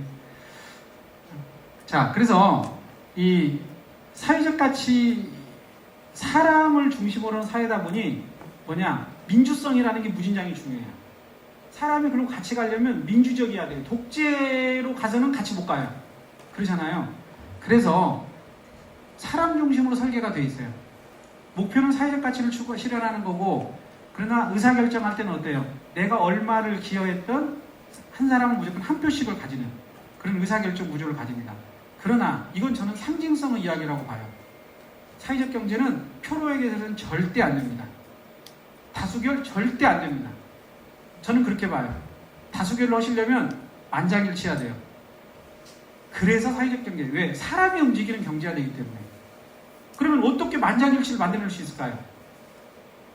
어떻게 만장일치를 만들어내요? 그러니까 끝없는 대화가 필요한 거예요. 상대방이 나와 의사가 다르다 하더라도 이야기를 다 들어보니 납득이 갔으면 양보해주면 만장일치가 되는 거예요. 그게 바로 소통과 협력이라고 하는 민주주의예요. 직접 민주주의가 그대로 실현되는 조직이 되어줘야 돼요. 그런데 몇몇 사람이 앉아가지고 그냥 딱 해결하고 몇몇 사람이 딱 그냥 뭐예요? 야, 우리 시간도 없는데 내가 다 다음 사업계획금 다 짜올게. 그래가지고 와가지고 총회만 형식적으로 열어가지고 그냥 의사결정을 해서 자 거수해서 통과해버리고 박수로 통과해버리고 다 이런 식으로 하면 이것은 사회적 경제 정신을 전혀 실현하고 있지 못한 형식만 사회적 경제예요. 1인 1표라는 것은 표를 이야기하고 있는 게 아니에요. 사람의 가치를 이야기하고 있는 거죠. 무슨 얘기 아시겠죠? 돈으로 밀어붙이는 경제가 아니라는 거죠. 앞으로 협동조합이랑 운영하시는 분들은 잘 그렇게 운영해주셨으면 좋겠습니다. 자, 그래서 여기서도 보면은 저 위에 가로쳐놓고 제가 써놨잖아요. 저 목적을 실현한다 하더라도 어때요? 민주, 자율, 공정, 연대라고 하는 것이 같이 곁들여 있지 않으면 역시 사회적 경제 조직의 기본적인 바탕을 가지고 있지 않다라고 본다는 거죠. 자, 그래서 이것은 민주니 자율이니 그걸 빼고만 그냥 다시 우리가 사회적 경제를 구분해 놨습니다. 정말 그 겉만 보고. 자, 어떤 조직을 우리가 분석을 할 때 수입을 어떻게 창출하느냐, 그 조직이. 그랬을 때 저 밑에 보시면 세로축입니다. 지원 수입. 국가도 여러분들이 돈 지원해 줘서 돌아가잖아요. 그렇죠? 국가도 저 중에 속합니다. 우리 여러분들이 사회 단체나 이런 데 기부하시죠? 그런 기부가 저기에 속합니다. 그런 데들은 수익을 창출 안 해요. 또 끝에 쪽은 뭐예요? 제일 위쪽은 뭔가 생산활동을 해가지고 경영수익을 내는 거예요. 또 하나는 목적이에요. 이 조직이 운영하는 목적이 한쪽은 사회적 가치를 창출하는, 하나는 자본가치를 극대화하는 거예요. 자, 전형적인 주식회사, 자본주의 조직은 어떻게 생겼냐면 생산활동을 해서 경영수익을 극대화해서 자본수익을 극대화하는 쪽으로 갑니다. 저기가 전형적인 사회적 경제, for profit이라고 써있는 프라이빗 섹터입니다. 저기가. 자, 그 다음에 이 책 밑에 보시면 퍼블릭 섹터라고 되어 있는 게 정부예요. 정부는 정말 거의 생산활동 안 하고 다 뺏어가지고 강제로, 그죠? 자, 그 위에가 소셜 섹터입니다. 여기가 뭐예요? 비영리 기관, 그동안에 사회적 경제 오기 전에 사회활동 해왔던 조직들입니다. 정부도 일부 지원해주고 기부자들이 일부 기부도 해주고 또 자연봉사가 와서 거기에서 활동도 해주고 그 섹터입니다. 소셜 섹터라는 것이 밑에서 두 번째. 나머지 글씨 많이 쓰이는 섹터 있죠. 그 섹터가 사회적 경제 섹터입니다. 거기는 뭐예요? 경영수익을 내서 사회적 가치를 극대화하려는 거죠. 그러니까 지금까지 이론하고 정확히 일치하는 부분이죠. 자, 그래서 우리가 섹터를 나눌 때 정부를 1섹터라고 합니다. 기업을, 주식회 같은 기업을 2섹터라고 합니다. 그리고 비영리 사회활동 기업을 3섹터라고 합니다. 조직을. 그러면 새로 생긴 섹터는 몇 섹터 해야 되겠어요? 그래서 사회적 경제는 4섹터입니다. 아셨죠? 여러분들 혹시 책 같은 데 간혹 보시면 3섹터를 사회적 경제라고 막 표현하는 책들이 있는데 거기는 초반기에 4섹터라는 개념이 형성되기 전에 쓰여진 개념들을 가지고 쓰여진 책들이에요. 그러다 보니까 3섹터하고 구분이 안 되는 거예요. 지원받는 거. 그리고 우리 사회가 많이 착각을 하고 있는 것 중에 당연히 우리가 사회적 경제 내가 조직이니까 지원을 받아야 된다라는 걸 당연시 여기도록 하는 잘못된 논리를 제공하는 거예요. 그렇지 않습니다. 역사적 흐름이나 모든 걸로 봐서 4섹터라는 것은 기본적으로 내가 가치를 창출하고 거기서 수익을 내고 그걸 통해서 사회적 가치를 아니면 그 활동 자체에서 사회적 가치를 같이 사회 문제를 해결해가는 그런 활동으로 돌아가야 됩니다. 자, 그래서 이 조직들은 뭐 여러분 사회적 기업, 협동조합, 마을기업, 자활기업 이런 것들입니다. 그러니까 어떤 분이 저한테 질문하시는 분이 있더라고요. 농협은 사회적 경제 기업이 아니에요? 이렇게 물어보더라고요. 농협 사회적 경제 기업 맞습니다. 우리나라는 지구상으로 보면 사회적 경제가 엄청 발달되어 있던 나라 중에 하나인데 그전에는 그러면 왜 아니었느냐? 자율적이거나 민주적이지 않았기 때문에 국제기구에서 농협이나 임협이나 이런 정부가 개별법에 의해서 만들어졌던 이런 협동조합은 국제적인 협동조합으로 인정해주지 않았어요. 관에서 전부 임명했거든요, 장들을. 지금은 투표해야 안 해요. 투표하시죠. 그러니까 지금은 완벽 조직을 갖춘 겁니다. 지금은. 우리나라에서는 생활협동조합이나 가장 우리나라에서 빨리 협동조합으로서 민주적인 그런 형태를 갖춘 것은 신협이에요, 신협. 신협이 제일 먼저 갖췄고, 신협운동을 통해서 그 다음에 생활협동조합이 그동안 갖췄습니다. 아이국 같은 데들이 그런 데 속합니다. 거기는 당연히 이 안에 들어옵니다. 자, 이제 넘어가겠습니다. 그래서 지속가능한 경제를 만들기 위해서 제가 지금까지 한 내용들은 지금 제가 던지는 저 질문을 가지고 대답을 한 거예요. 혹시 여러분 이런 질문을 옆에서 받을 수도 있고 앞으로 지금까지 해왔을 수도 있어요. 사회적 경제 조직이 혁신인가 원조 경제인가? 제가 분명히 말씀드리지만 어떤 경제해야 돼요? 혁신 경제해야 됩니다. 여러분 혁신가 되셔야 됩니다. 사회적 경제가 영역이 계신다면. 두 번째는 사회적 경제가 사회적 가치를 지속적으로 창출하지 못하는 이유가 뭔가? 이유는 돈을 못 만들어내서 그런다고 저는 진단하고 있어요. 세 번째는 사회적 경제 지속 가능성을 높이기 위해서는 어떤 역량이 필요한가? 돈을 만들어내는 혁신 역량이 만들어져야 돼요. 그러면 정부는 왜 사회적 경제 기업에 왜 지원을 해줄까요? 왜? 당연하죠. 정부가 못 오는 일을 해주고 있잖아요. 여러분들이 모든 지금 싹으로 자라나고 있는데 정부가 못 올 일을 하는 게 하나가 있고 또 하나는 정부보다도 훨씬 잘할 수 있는 게 있어요. 정부는 누구를 고용해서 예를 들어서 복지 시스템을 본다면 어려운 분들이 있을 때 누군가가 정부가 돈을 줘서 복지사를 고용해서 케어를 한다고 했을 때 뭐가 빠져 있어요? 공동체가 하는 만큼 잘할 수 있어요, 없어요? 당연히 잘 못하죠. 돈으로 하는 거기 때문에. 그러나 사회적 경제의 역량을 가진 조직이 해준다. 그러면 그건 어때요? 돈을 부과하고 있는 게 아니에요. 이미 시민성으로 하는 거지. 그런 역량을 가진 기업을 많이 키워주는 것이 정부가 당연히 어때요? 우리도 못할 일을 하고 있으니까 당연히 해줘야 될 일은 너무 많는 거예요. 문제는 여러분은 그것에 의존성을 가지면 안 된다는 것 뿐이에요. 여러분은 얼른 그것을 받아다가 내가 자립해서 정말 내가 진짜 내 스스로가 자긍심을 가지고 행복함을 누릴 수 있는 어떻게 그 조직을 만들 것인가가 여러분이 고민해야 될 바죠. 그렇잖아요. 그렇게 하면 여러분은 돈을 정말 잘 쓰신 거예요. 만약 앞으로 그런 식으로 돈을 받아 쓰신다면 사회적 경제로 가실 때 그런 고민을 같이 해주셔야 한다는 거예요. 자, 그래서 결국 혁신이라는 것은 다른 게 아니에요. 제가 학생들 수업할 때 쓰는 슬라이드고 제가 수업을 할 때 찍은 슬라이드 학생들이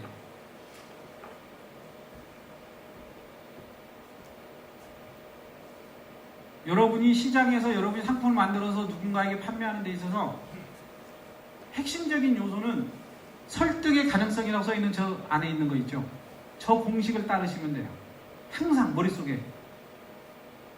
첫째, 내가 만든 상품을 소비하는 사람이, 사용하는 사람이 이것 때문에 어떤 자기의 큰 고충이 해결될 수 있는가를 고민해 봐야 돼요. 내가 만들었으니까 너무 뛰어난 거고 좋은 것이고 이렇게 자기 자아도취적으로 상품을 시장에 내놓는다고 해서 소비자가 사주진 절대 않습니다. 내가 만들었으니까 당연히 남이 만드는 건 어때요? 특별하고 의미 있는 것이라고 나는 생각하겠지만 상대방은 객관적으로 봐요. 누구 입장에서 봐요? 자기 입장에서 보죠. 그 사람을 설득할 수 있어야 돼요. 그 사람은 뭘 보고 여러분은 상품을 선택하겠어요? 야, 내가 다른 데서는 해결하지 못하는 내 진짜 소비에서 고충을 이 상품은 해결해 주는구나. 이걸 느꼈을 때입니다. 항상 상품을 개발하실 때는 그걸 생각하셔야 되지 여러분 자아도취에 빠지서는 안 된다. 첫 번째. 두 번째는 뭐냐?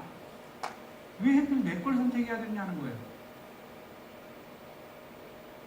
남들도 다 가지고 있는 기능을 만든 상품이라면 설사 그 사람의 고충을 해결해 준다 하더라도 어때요? 특별히 내 걸 선택할 이유는 없는 거예요. 나는 사회적 가치를 창출하기 위해서 돈이 필요한 사람이고 그걸 실현하기 위해서 그러려면 나는 어떻게든 돈을 벌어야 되는 사람이에요. 그렇다면 내가 어디에 집중해야 되는가를 나는 분명히 이해하고 있어야 돼요. 내가 좋은 뜻의 일을 하니까 사주세요. 그래서는 안 돼요. 그것은 지속될 수 없는 거예요. 상품 자체가 달라야 됩니다. 상품 자체가 차별화돼야 됩니다. 뭐가 틀리다. 다른 것보다 기존의 뜻보다 뭐가 틀리다는 걸 보여줄 수 있어야 돼요. 세 번째, 내 것은 이제 고충 차원을 떠나서 내 거 사면 이런 것도 추가로 더 얻을 수 있습니다. 당신이 내 걸 사면 이게 거기 들어가 있어야 돼요. 그리고 네 번째 게 있습니다. 진짜 중요한 겁니다. 이건 사회적 경제에 있는 사람들이 특별히 더 잘할 수 있는 거예요. 감정에 호소할 수 있어야 돼요. 스토리텔링을 잘해야 된다는 거죠. 여러분이 진정한 사회적 경제 혁신가라면 이 네 번째 것은 너무 당연하게 할 수 있는 거예요. 이게 구겨르듯이 동정의식을 유발하는 것이어서는 절대 안 돼요. 당신은 내 상품을 함으로써 내가 실현하려는 사회적 가치의 문제를 당신도 같이 동참할 수 있다. 그래서 나는 공감하니까 사주겠다 라고 하는 쪽으로 끌어들일 수 없다면 잘못된 스토리텔링을 하고 있는 거예요. 그리고 그건 사회적 정리에서는 당당하게 할 수 있어야만 여러분들이 제대로 생각하고 있는 철학을 가지고 있는 거예요. 그것을 갖추셔서 집어넣을 수 있어야 된다. 그래서 저는 제가 지금 제가 재직하고 있는 학과를 개설하면서 저에게 가장 큰 영감을 주고 지금도 저기를 벤치마킹하고 있습니다. 영국의 슈마허 대학입니다. 영국의 슈마허 대학을 갔다 오고 거기에서 받은 감명을 그대로 학교에다 그대로 옮겨놨어요. 커리큘럼에다 옮겨놓고 그걸 그대로 가르치려고 노력을 하고 있습니다. 물론 그대로 내용을 가르치는 게 아니라 제가 받은 감명을 그대로 가르칩니다. 전주시 지원을 받아가지고 외국 여행을 한번 간 거예요. 전주사랑 상품권을 만드는데 제가 거기에 리빙랩을 하고 지역 앞에 설계를 하는 것을 담당했기 때문에 덕분에 이제 저기를 구경을 갔어요. 영국의 토트네스라고 하는 지역을 갔습니다. 저는 토트네스를 보면서 항상 전주를 보면 가까이 완주의 봉동을 생각하고 진안을 보면 이 진안 여기가 떠올라요. 딱 뭔가 할 수 있는 저기하고 유사하게 할 수 있는 곳이다라는 생각을 항상 가지고 있습니다. 영국에서 기차를 타고 3시간 정도 달려가가지고 간 곳에 이제 이 토트네스라는 곳이 있습니다. 보면 석유 문명의 혜택을 너무 많이 습관이 들어가지고 못 버리고 있는 거잖아요. 그걸 이미 다 가치적으로 탈피하려고 하는 운동을 벌였고 이미 성공한 곳이에요. 이미 1970년대부터 해서 성곽지역이죠. 세계적으로 그래서 유명한 곳입니다. 인터넷 찾아보시면 많은 자료들이 올라와 있습니다. 우리나라에서도 엄청난 곳들이 다 저기를 다 갔다 왔어요. 구경으로. 저도 그 중에 하나인 거고. 자, 이 지역을 가면 기본적으로 모든 일들 주민 주도적으로 합니다. 정부는 정말 옆에서 뭐예요? 그냥 옆에서 뒷바라지 정도 끌고 가진 않아요. 우리나라처럼 끌고 가주는 정도는 아닙니다. 적적 지원은 없습니다. 뒷바라지 정도입니다. 두 번째는 그러니까 봉사활동 단체들이 많이 움직여요. 저기는 봉사자들. 자, 그 다음에 이제 개발은 생태적으로 합니다. 그래서 저기 하천에 보면 저기 뭐 이렇게 둥그렇게 보이는 거 있죠. 그게 수력발전소입니다. 이 하천을 이용해서. 그래서 저 댐을 갖다 막았는데 댐을 막은 느낌이 안 드시죠? 이렇게 정말 보면은 그냥 서서히 올라가게 이렇게 댐이 만들어졌어요. 물고기들이 자유롭게 이동할 수 있도록 그렇게 만들어 놓고 한쪽으로만 수력 발전하고 있습니다. 자, 그 다음에 봉사활동이 엄청 많이 발달되어 있어요. 저기 계신 저기 빨간 옷 입은 할머니가 프랑스 분이세요. 도버해구를 건너서 여기에 봉사활동 배우러 오셨대요. 저는 너무 낯선 얘기했어요.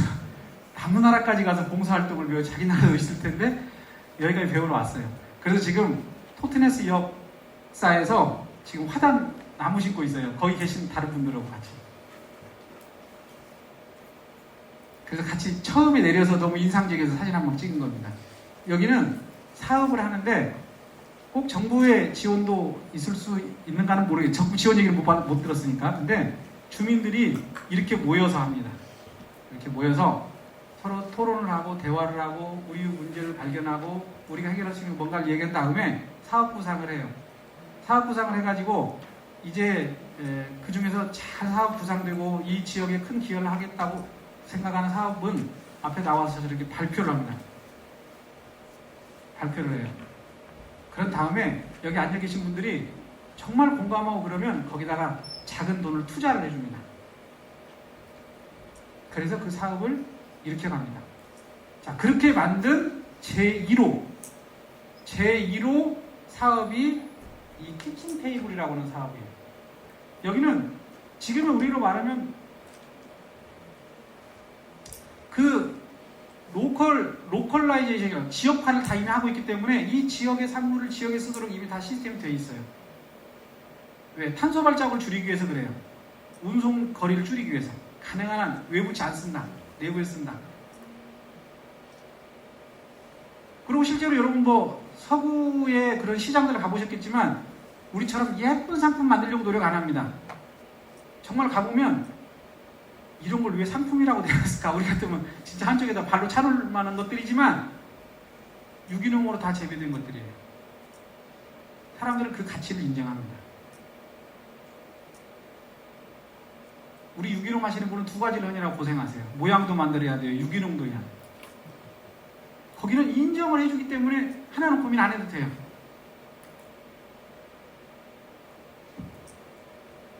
그래서 이게 무슨 사업이냐면 카터링 사업이에요. 지역에 무슨 결혼식이 있다거나 돌잔치가 있다거나 이러면 여기서 나가서 뷔페 음식 같은 걸 하는데 이 지역의 농산물로 하고 또 이걸 이 지역의 사람들이 돈을 여기다가 내가지고 한 거잖아요. 그렇기 때문에 이미 판매망이 딱 형성되어 있어요. 여기는 진짜 제 생각에는 딱 진안읍 정도 크기라고 저는 딱 기억이 돼요. 크기는. 이 정도의 사람들이 서로 협력을 해서 만들었기 때문에 외부의 카터링 업체나 외부 판매 업체를 쓸 일이 없습니다. 서로 믿고 가치를 전부 다 인정하고 그리고 자기 투자자이기도 해요. 그렇게 운영합니다. 그러니 망할 리 있겠어요, 없겠어요? 그 자체가 혁신이죠. 판매망이 형성돼 있고 그분들은 가면 또 어떻게 해서 외부 나가면 야 우리 거니까 우리 거 써달라고 친척들한테도 권할 것이고 이렇게 권해서 가기 때문에 망할 리가 없어요. 기가 막힌 시스템을 만들어낸 거예요. 이게 주민 자산화입니다. 이게 진정한 주민 자산화예요. 우리나라는 지금 주민 자산화 얘기했지만 주민 자산화가 기본적으로 뭐냐? 건물 사는 거예요. 임대료 안 나겠다는 거예요. 그런 것이면 안 돼. 이게 생산적이어야 돼. 그리고 이 속에서 사람들은 관계망을 형성하고 있잖아요. 그렇죠? 관계망이 돈독해지는 거죠. 제가 너무 저는 제 머리로는 이해가 안 되는 부분이 있었기 때문에 가서 질문한 것이 있어요. 그게 뭐냐면 이거였어요. 학생들 교육도 하십니까? 예. 학생들 그럼 교육할 때는 공짜로 하세요? 아니에요. 공짜 아니에요. 돈 받아요. 그 말을 듣는 순간 이해가 안 갔어요. 아니, 사회활동 하시는 분들이, 그렇게 좋은 뜻을 하시는 분이 학생들 교육 하는데 왜 공짜로 한다는 거 너무 당연한 것 같은데, 저는 제 기억이, 우리 문화에서 보면 너무 당연한데 왜 아니라는 걸 저렇게 당당하게 얘기하지? 납득이 안 갔죠. 그랬더니 그 다음 말에서 납득이 갔어요. 사업입니다, 이것은. 그러니까 카터링 사업을 갔을 때는 돈을 제대로 받고, 학생들이 왔을 때는 돈을 받되, 원재료비 이런 것을 다 받고, 봉사할 건 봉사로 하고, 안 받지 않는다는 거예요. 왜? 적자 나서는 안 되잖아요. 운영이 안 되잖아요. 노동은 내가 의사결정에서 내가 봉사하면 되는 거지만, 원재료는 내가 봉사할 방법은 없잖아요. 그러니 나는 그 돈은 받는다는 거예요. 그 돈은. 이게 저는 지속 가능성이 있다라고 보는 게 바로 그 시점이에요. 지속 가능해야 되기 때문에, 왜? 그래야 지속적으로 그 사회의 가치를 창출할 수 있기 때문에 우리가 분명히 해야 될 건 해야 되죠. 우리는 많은 사업들이 무료로 이루어지고 그걸로 만들어내기 때문에 돈이 끊기면 그대로 수독됩니다. 근데 문제는 뭐냐? 많은 사업들이 공짜이기 때문에 나만 돈을 받을 수가 없다는 게 문제예요. 나만 돈을 받을 수 없다는 게 문제예요. 근데 그렇게 되면 결국은 뭐냐? 저런 것들이 못 만들어지기 때문에, 그렇죠? 어떻게 보면 진안 전체가 저렇게 가고 싶으면 진안 전체에 합의가 필요해요. 우리 전체로 받되 대신 우리가 돈 벌기 위해서 받지 않는다는 건 분명히 하고 서로 그걸 인정한다. 그리고 돈을 내는 사람도 그건 내야 된다는 걸 당연히 인정한다라는 것을 서로 합의만 하면 돼요. 그러면 진안은 다른 동네에서 못하는 많은 것을 할 수가 있어요. 그렇잖아요. 합의가 필요한 거죠. 그건 여러분의 합의에 달려 있습니다. 제가 볼 때 여기 앉아 계신 분 정도면 진안을 대부분의 네트워크를 다 가지고 있을 거라고 저는 생각이 돼요. 자, 그런데 이 지역을 만드는 데 중요한 역할을 하는 것이 바로 슈마흐 대학입니다. 걸어서 40분 거리. 이 슈마흐 대학에서는 대한대학이기 때문에 학위 없어요. 돈은 대대로 받고 학위는 없습니다. 세계에 많은 사람들이 옵니다. 자, 여기에서 제가 교육을 받을 때 느낀 게 있어요. 제가 정말 궁금했던 것 중에 하나가, 어떤 사람들이 여기를 갔다가 이 돈을 내면서 농사 짓는데, 대부분 농사지어요.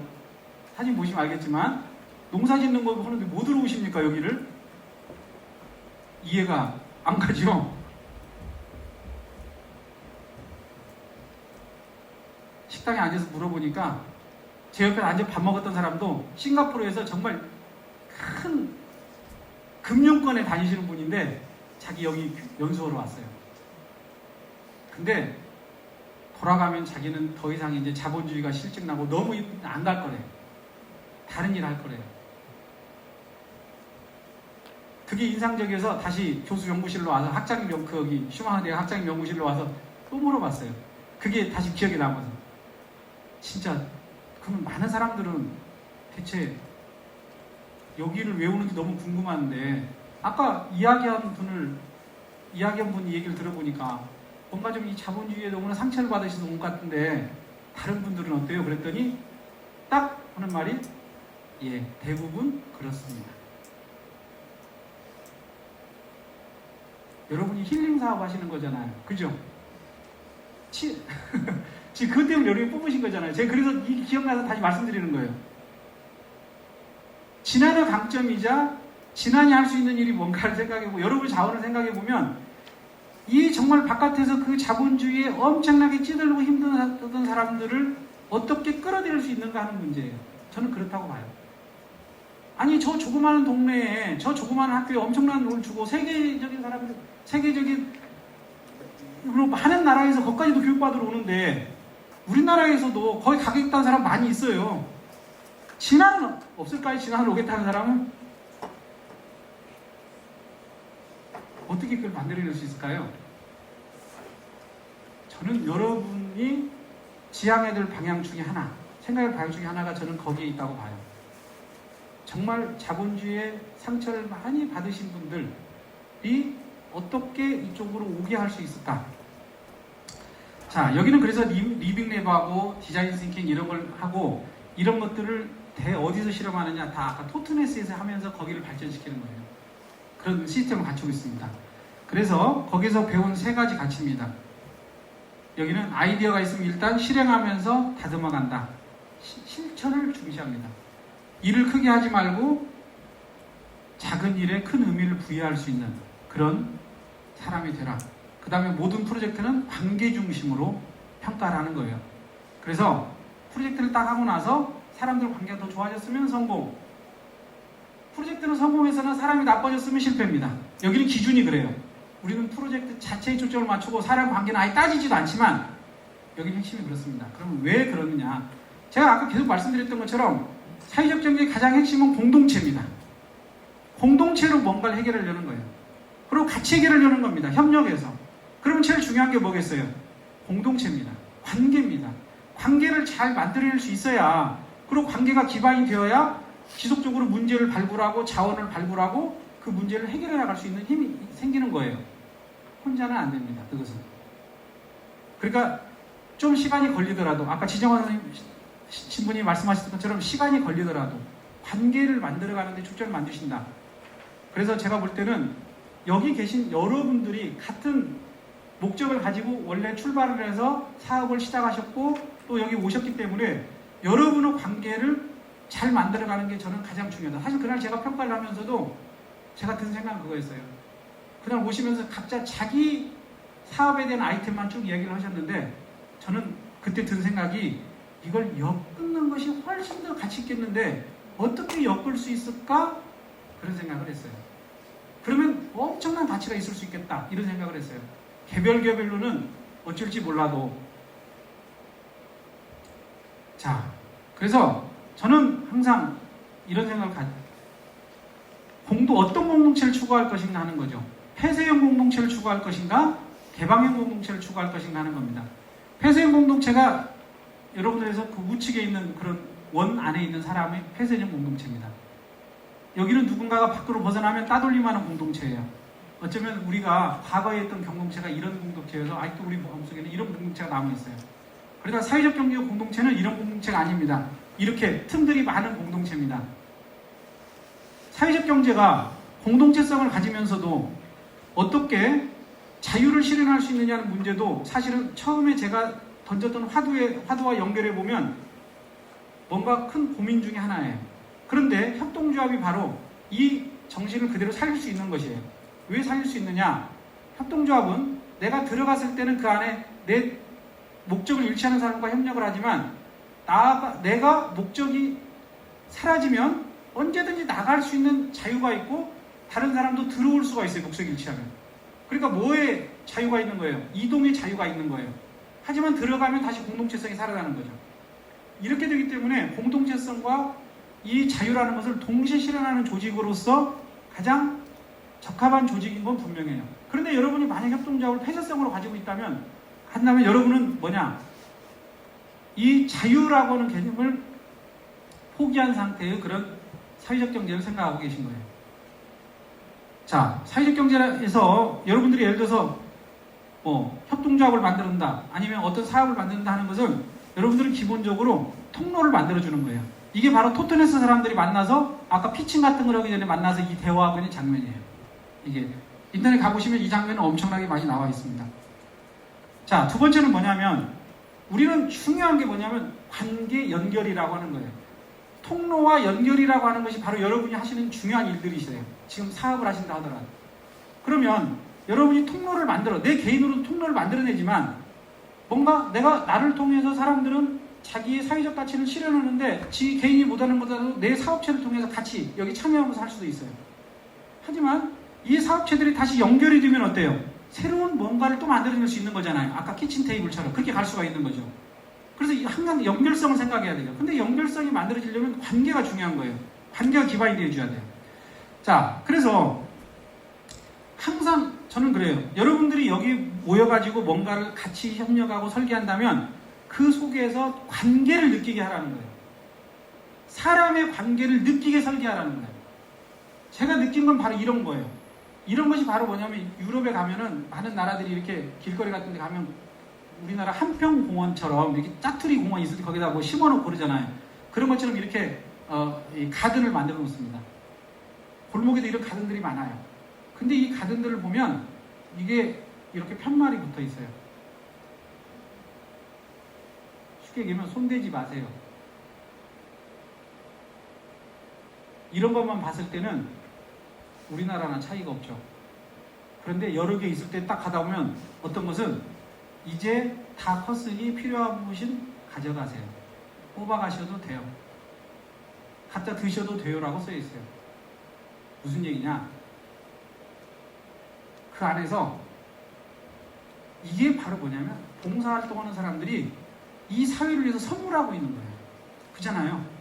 선물을 하고 있는 거예요. 필요하면 가져가라. 그러다 우리는 저 같은 사람이 외지인 사람을 딱 보면 뭐예요? 훈훈함을 느끼죠. 아, 여기는 사람들이 관계가 살아있구나. 같이 살아가는 곳이구나 라는 걸 느끼는 거죠. 저는 지난이 여러분들이 그런 지난에 어떤 같이 모여서 설계를 하고 같이 만난다면 그런 뭔가 사람의 관계를 묻어나게 하는 설계를 계속 고민하라는 거예요. 외지인이 왔을 때 역시 지난은 달라. 여기는 하나구나. 모든 사람들이 다 이런 생각을 가지고 있구나.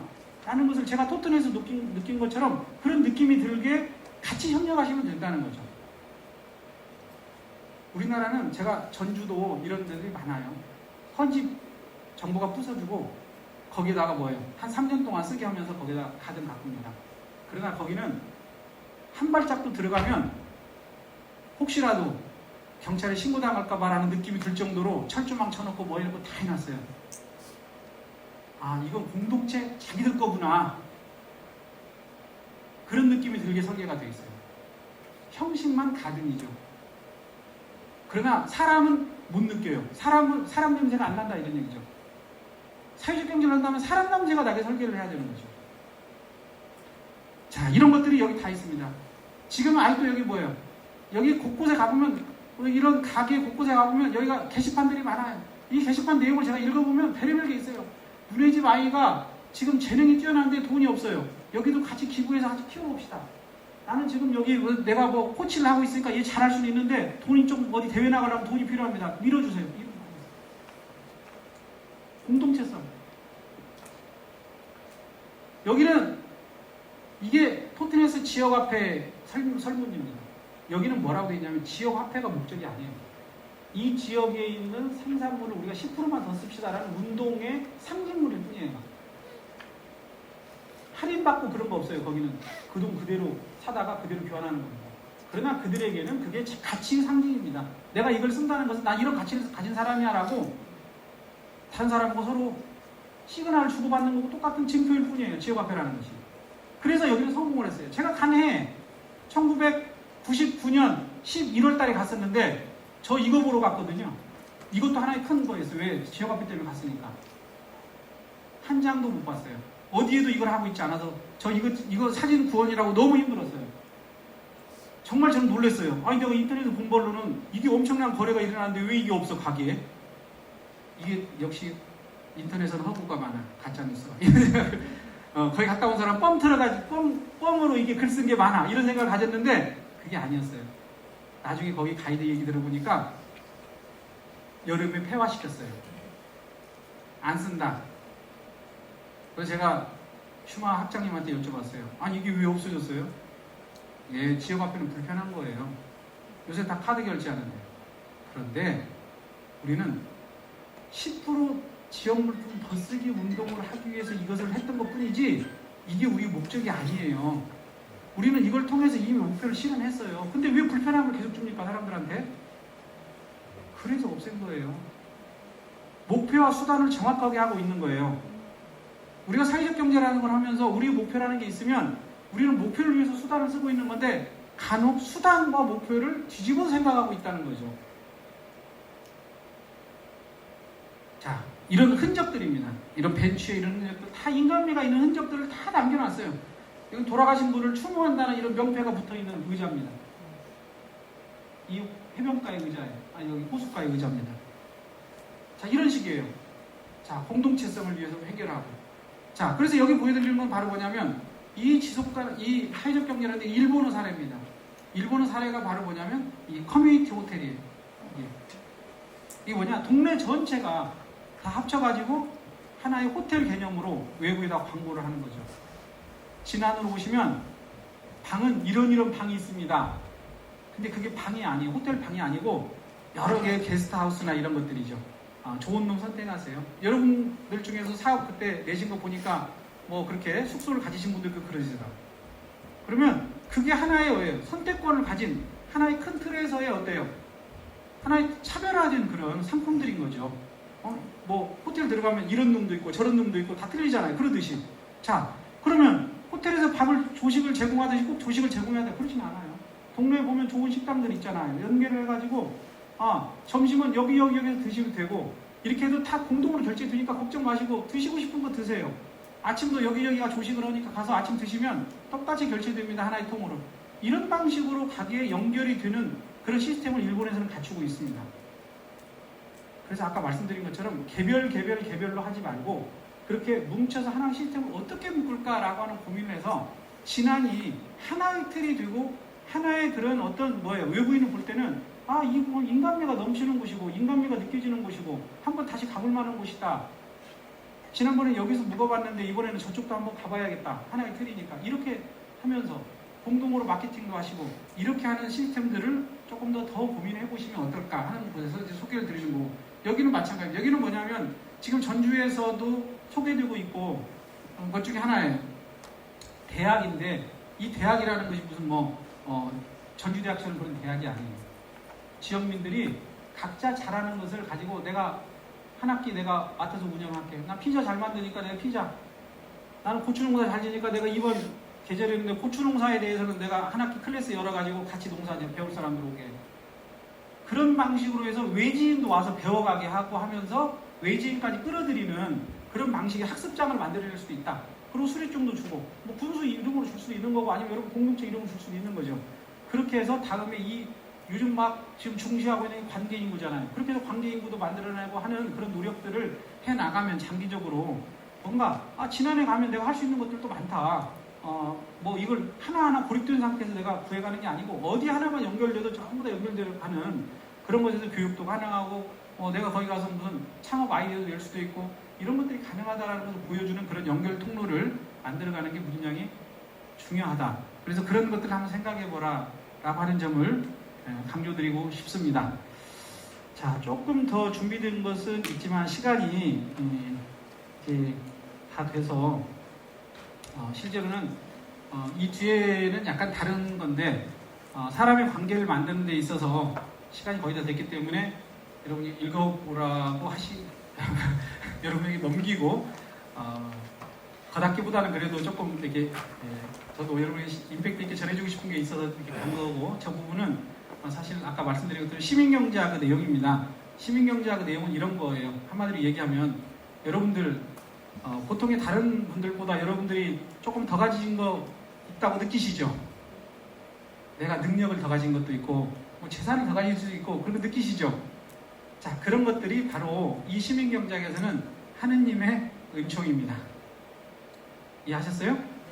자, 여러분 누군가가 여러분에게 식사를 대접하고 하면 여러분은 그 다음에 어떻게 하려고 노력하세요? 한 번 정도는 나도 식사를 보답해야 되겠다 이런 생각을 가지시죠? 먹고 씻어야겠다 이런 생각 가지세요? 그러지 않으시죠? 그러듯이 사람에게는 뭔가 누구에게 선물을 받으면 그에 대해서 답례를 하고 싶은 생각이 있다는 겁니다. 자, 그런데 여러분들이 가지신 재능이 하느님께서 여러분들에게 신께서 여러분에게 준 재능이라고 생각하면 여러분들은 그에 대해서 어떻게 보답하실래요? 여러분 어떻게 보답하실 거예요? 이름을 통해서 돈을 많이 벌어야지. 나를 위해서 행복하게 해야지. 그게 도리예요. 하느님께 보답해야 돼요. 다시 답례를 해야 돼요. 자, 사람과의 관계에서 내가 선물을 받으면 답례하듯이 여러분이 누군가에게 신으로부터 태어날 때부터 받은 것이거나 부모로부터 받은 선물이 있다면 누군가에게 답례를 해야 되지 않겠습니까? 그죠? 그 자각이 필요하다는 것이고 많은 시민 중에서는 그런 자각을 가지고 있는 사람이 있다는 거예요. 그런 사람들이 바로 사회적 경제로 들어오는 사람들이라는 거예요. 왜? 사회적 경제는 내가 가진 재능을 이용해서 돈을 번 다음에 그놈을 통해서 어때요? 사회에다가 내가 환원시키고 싶어하는 사람들이거든. 그게 바로 뭐예요? 답례인 거죠. 그게 답례인 거예요. 이쪽에서는 그렇게 바라봅니다. 저도 이 책을 읽으면서 그렇게 깨달았어요. 내가 너무나 내가 잘났다고 생각했구나 그런 느낌을 가졌습니다. 어떤 면에서 내가 이게 진짜 이게 하나님이 준 카리스마라고 하는 이 것이 바로 하나님이 나한테 준 선물이구나, 은총이고 선물이구나. 그렇다면 내가 어딘가는 갚아야지. 그게 사회인 사람들이 바로 사회적 경제에 들어와 있는 사람들이라는 거예요. 여기는 시민기업이라고 얘기를 합니다. 그분들은 이 사회에서 그런 은총을 실현하는 분이기 때문에 사실 앞에서 본 것처럼 SK 아까 얘기를 했는데 거기처럼 내가 돈을 벌기 위해서 남한테 선물을 주는 건 아니잖아요. 그렇죠? 생생내서 돈을 벌려는 게 아니잖아요. 이런 사람들을 어떻게 키워낼 건가가 중요하다라고 주장을 하는 게 시민경제학입니다. 근데 우리 입장에서 보면 그래요. 여러분이 남에게 예를 들어서 봉사를 해주고 기부를 해주고 남을 도와주고 하면 여러분 기분 어떠세요? 기분이 나쁘게 되돌아서면 기분이 좋죠. 제가 행복경제학을 하니까 행복경제학에서 많은 이론들 중에 입증된 것 중에 하나가 이겁니다. 사람들은 자본주의에서 말하는 것처럼 수익을 많이 내서 많이 쓰면 행복해지는 게 아니고 얼마큼 벌더라도 그 돈을 누구를 위해서 썼냐에 따라서 행복도가 달라진다는 것이 지금까지 실증 결과예요. 기부를 하거나 남을 위해서 쓰거나 선물을 하거나 그 비중이 높은 사람이 훨씬 행복해요. 부자들보다. 뭐냐면 우리는 하느님의 은총을 깨달아서 그걸 가지고 남에게 뭔가를 내게 답례를 할 때 하느님은 내가 하느님께 답례할 건 하느님이 내게 답례를 받을 리는 없고 내가 하느님께 답례한다는 건 결국 뭐예요? 누군가에게 답례하는 거예요. 여러분 우리 전통에서 보면 예를 들어서 제삿날이 아니고 명절 때 가면 산소 앞에서 음식 같은 거 차려놓고 절을 하고 나서 술 같은 걸 이렇게 뿌리죠. 음식도 이렇게 뿌리고 먹죠. 사과도 이렇게 잘라놓고 먹죠. 그게 뭐예요? 신께 바치는 겁니다. 그게 답례예요. 우리가 옛날에 잔치를 하잖아요. 그러면 저희 옛날 제가 살던 동네에도 그렇게 봉기라고 하는 거린이 있었어요. 근데 그 친구는 생각하는 이것밖에 없죠. 누에 있어 몇십 날 잔치가 있나 이런 것만 생각하죠. 자, 다른 날은 왔을 때 쫓겨날지도 모르지만 잔치하는 날은 절대 안 쫓아냅니다. 한쪽 끝에다가라도 상을 차려서 줘요. 왜 그러냐? 답례예요. 그게 답례입니다. 그게 쉽게는 하느님께 하는 답례지만 신께 하는 답례지만 사람의 혜택을 보는 거죠. 누군가에게 우리가 답례를 한다는 것은 바로 그런 거예요. 우리가 여러분이 누군가를 돕는 것은 그게 다 답례인 것이에요. 답례를 하면 하느님은 그냥 말지 않죠. 그래서 우리에게 행복이라는 것을 주신다는 거예요. 이해하셨어요? 자, 그래서 여러분들이 결국은 우리는 알고 보면 이 정말로 골수 자본주의 시장주의자들은 이렇게 얘기를 합니다. 누군가가 선물을 하고 답례를 하는 것은 지가 행복하려고 하는 거니까 이기적인 행위라고 얘기해요. 맞아요? 왜? 세상을 다 이기성으로 바라보니까. 그런데 문제가 있죠. 세상을 이기성으로 바라보면 여러분은 이기적인 사람하고 같이 교류해요, 안 해요? 하고 싶어요, 안 하고 싶어요? 바로 그것 때문에 세상은 다 개인화되고 있습니다. 그 시각 하나 때문에. 사람에 대한 실망감 때문에. 하나는 몸의 상처고 하나는 마음의 상처예요. 상처 때문이긴 한데 둘 중에 하나예요. 자, 그런데 우리는 상처당하는 것이 두려우니까 혼자로 가버렸죠. 우리는 지금 사람들 사이에 살지만 자연인처럼 살고 있는 거예요. 누구하고 관계를 갖기가 싫어요. 왜? 관계를 맺으면 상처받을까봐, 실망을 받을까봐. 내가 믿었는데 실망을 받을까봐. 그런데 앞에서 쭉 얘기한 것처럼 사람이 가장 돈 안 들고 행복하고 행복이 지속적으로 나올 수 있는 것은 좋은 관계를 만드는 거예요. 좋은 사람과 관계를 계속해 가는 거예요. 사회적 경제도 그래서 행복한 경제인 거예요. 그런데 우리가 그런 상처를 받을까봐 두려워서 사람과 관계를 끊겠다? 시장거래에서처럼 거래 딱 하고 나면 이제 돈 줬으니까 사람관계는 안 맺은 거잖아요. 그렇죠? 깨끗하게 돈 주고 끝내. 깨끗하게. 나 신세 안 질 거야. 깨끗하게. 이게 시장 관계예요.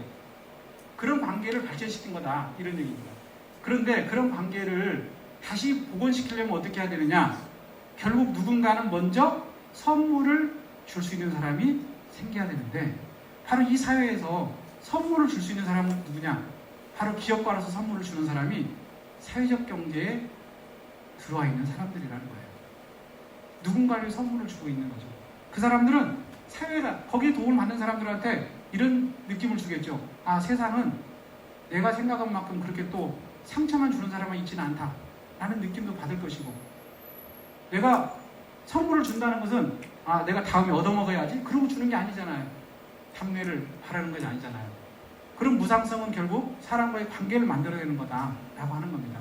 그래서 여러분들은 그런 역할을 하시는 아주 중요한 그런 이 사회에 정말 귀한 존재라는 것을 생각하시면서 여러분들이 이번 시간에 들은 강의를 잘 활용하셔가지고 진안을, 정말 저는 이 사업은 진안에 딱 맞는 사업이라고 생각을 합니다.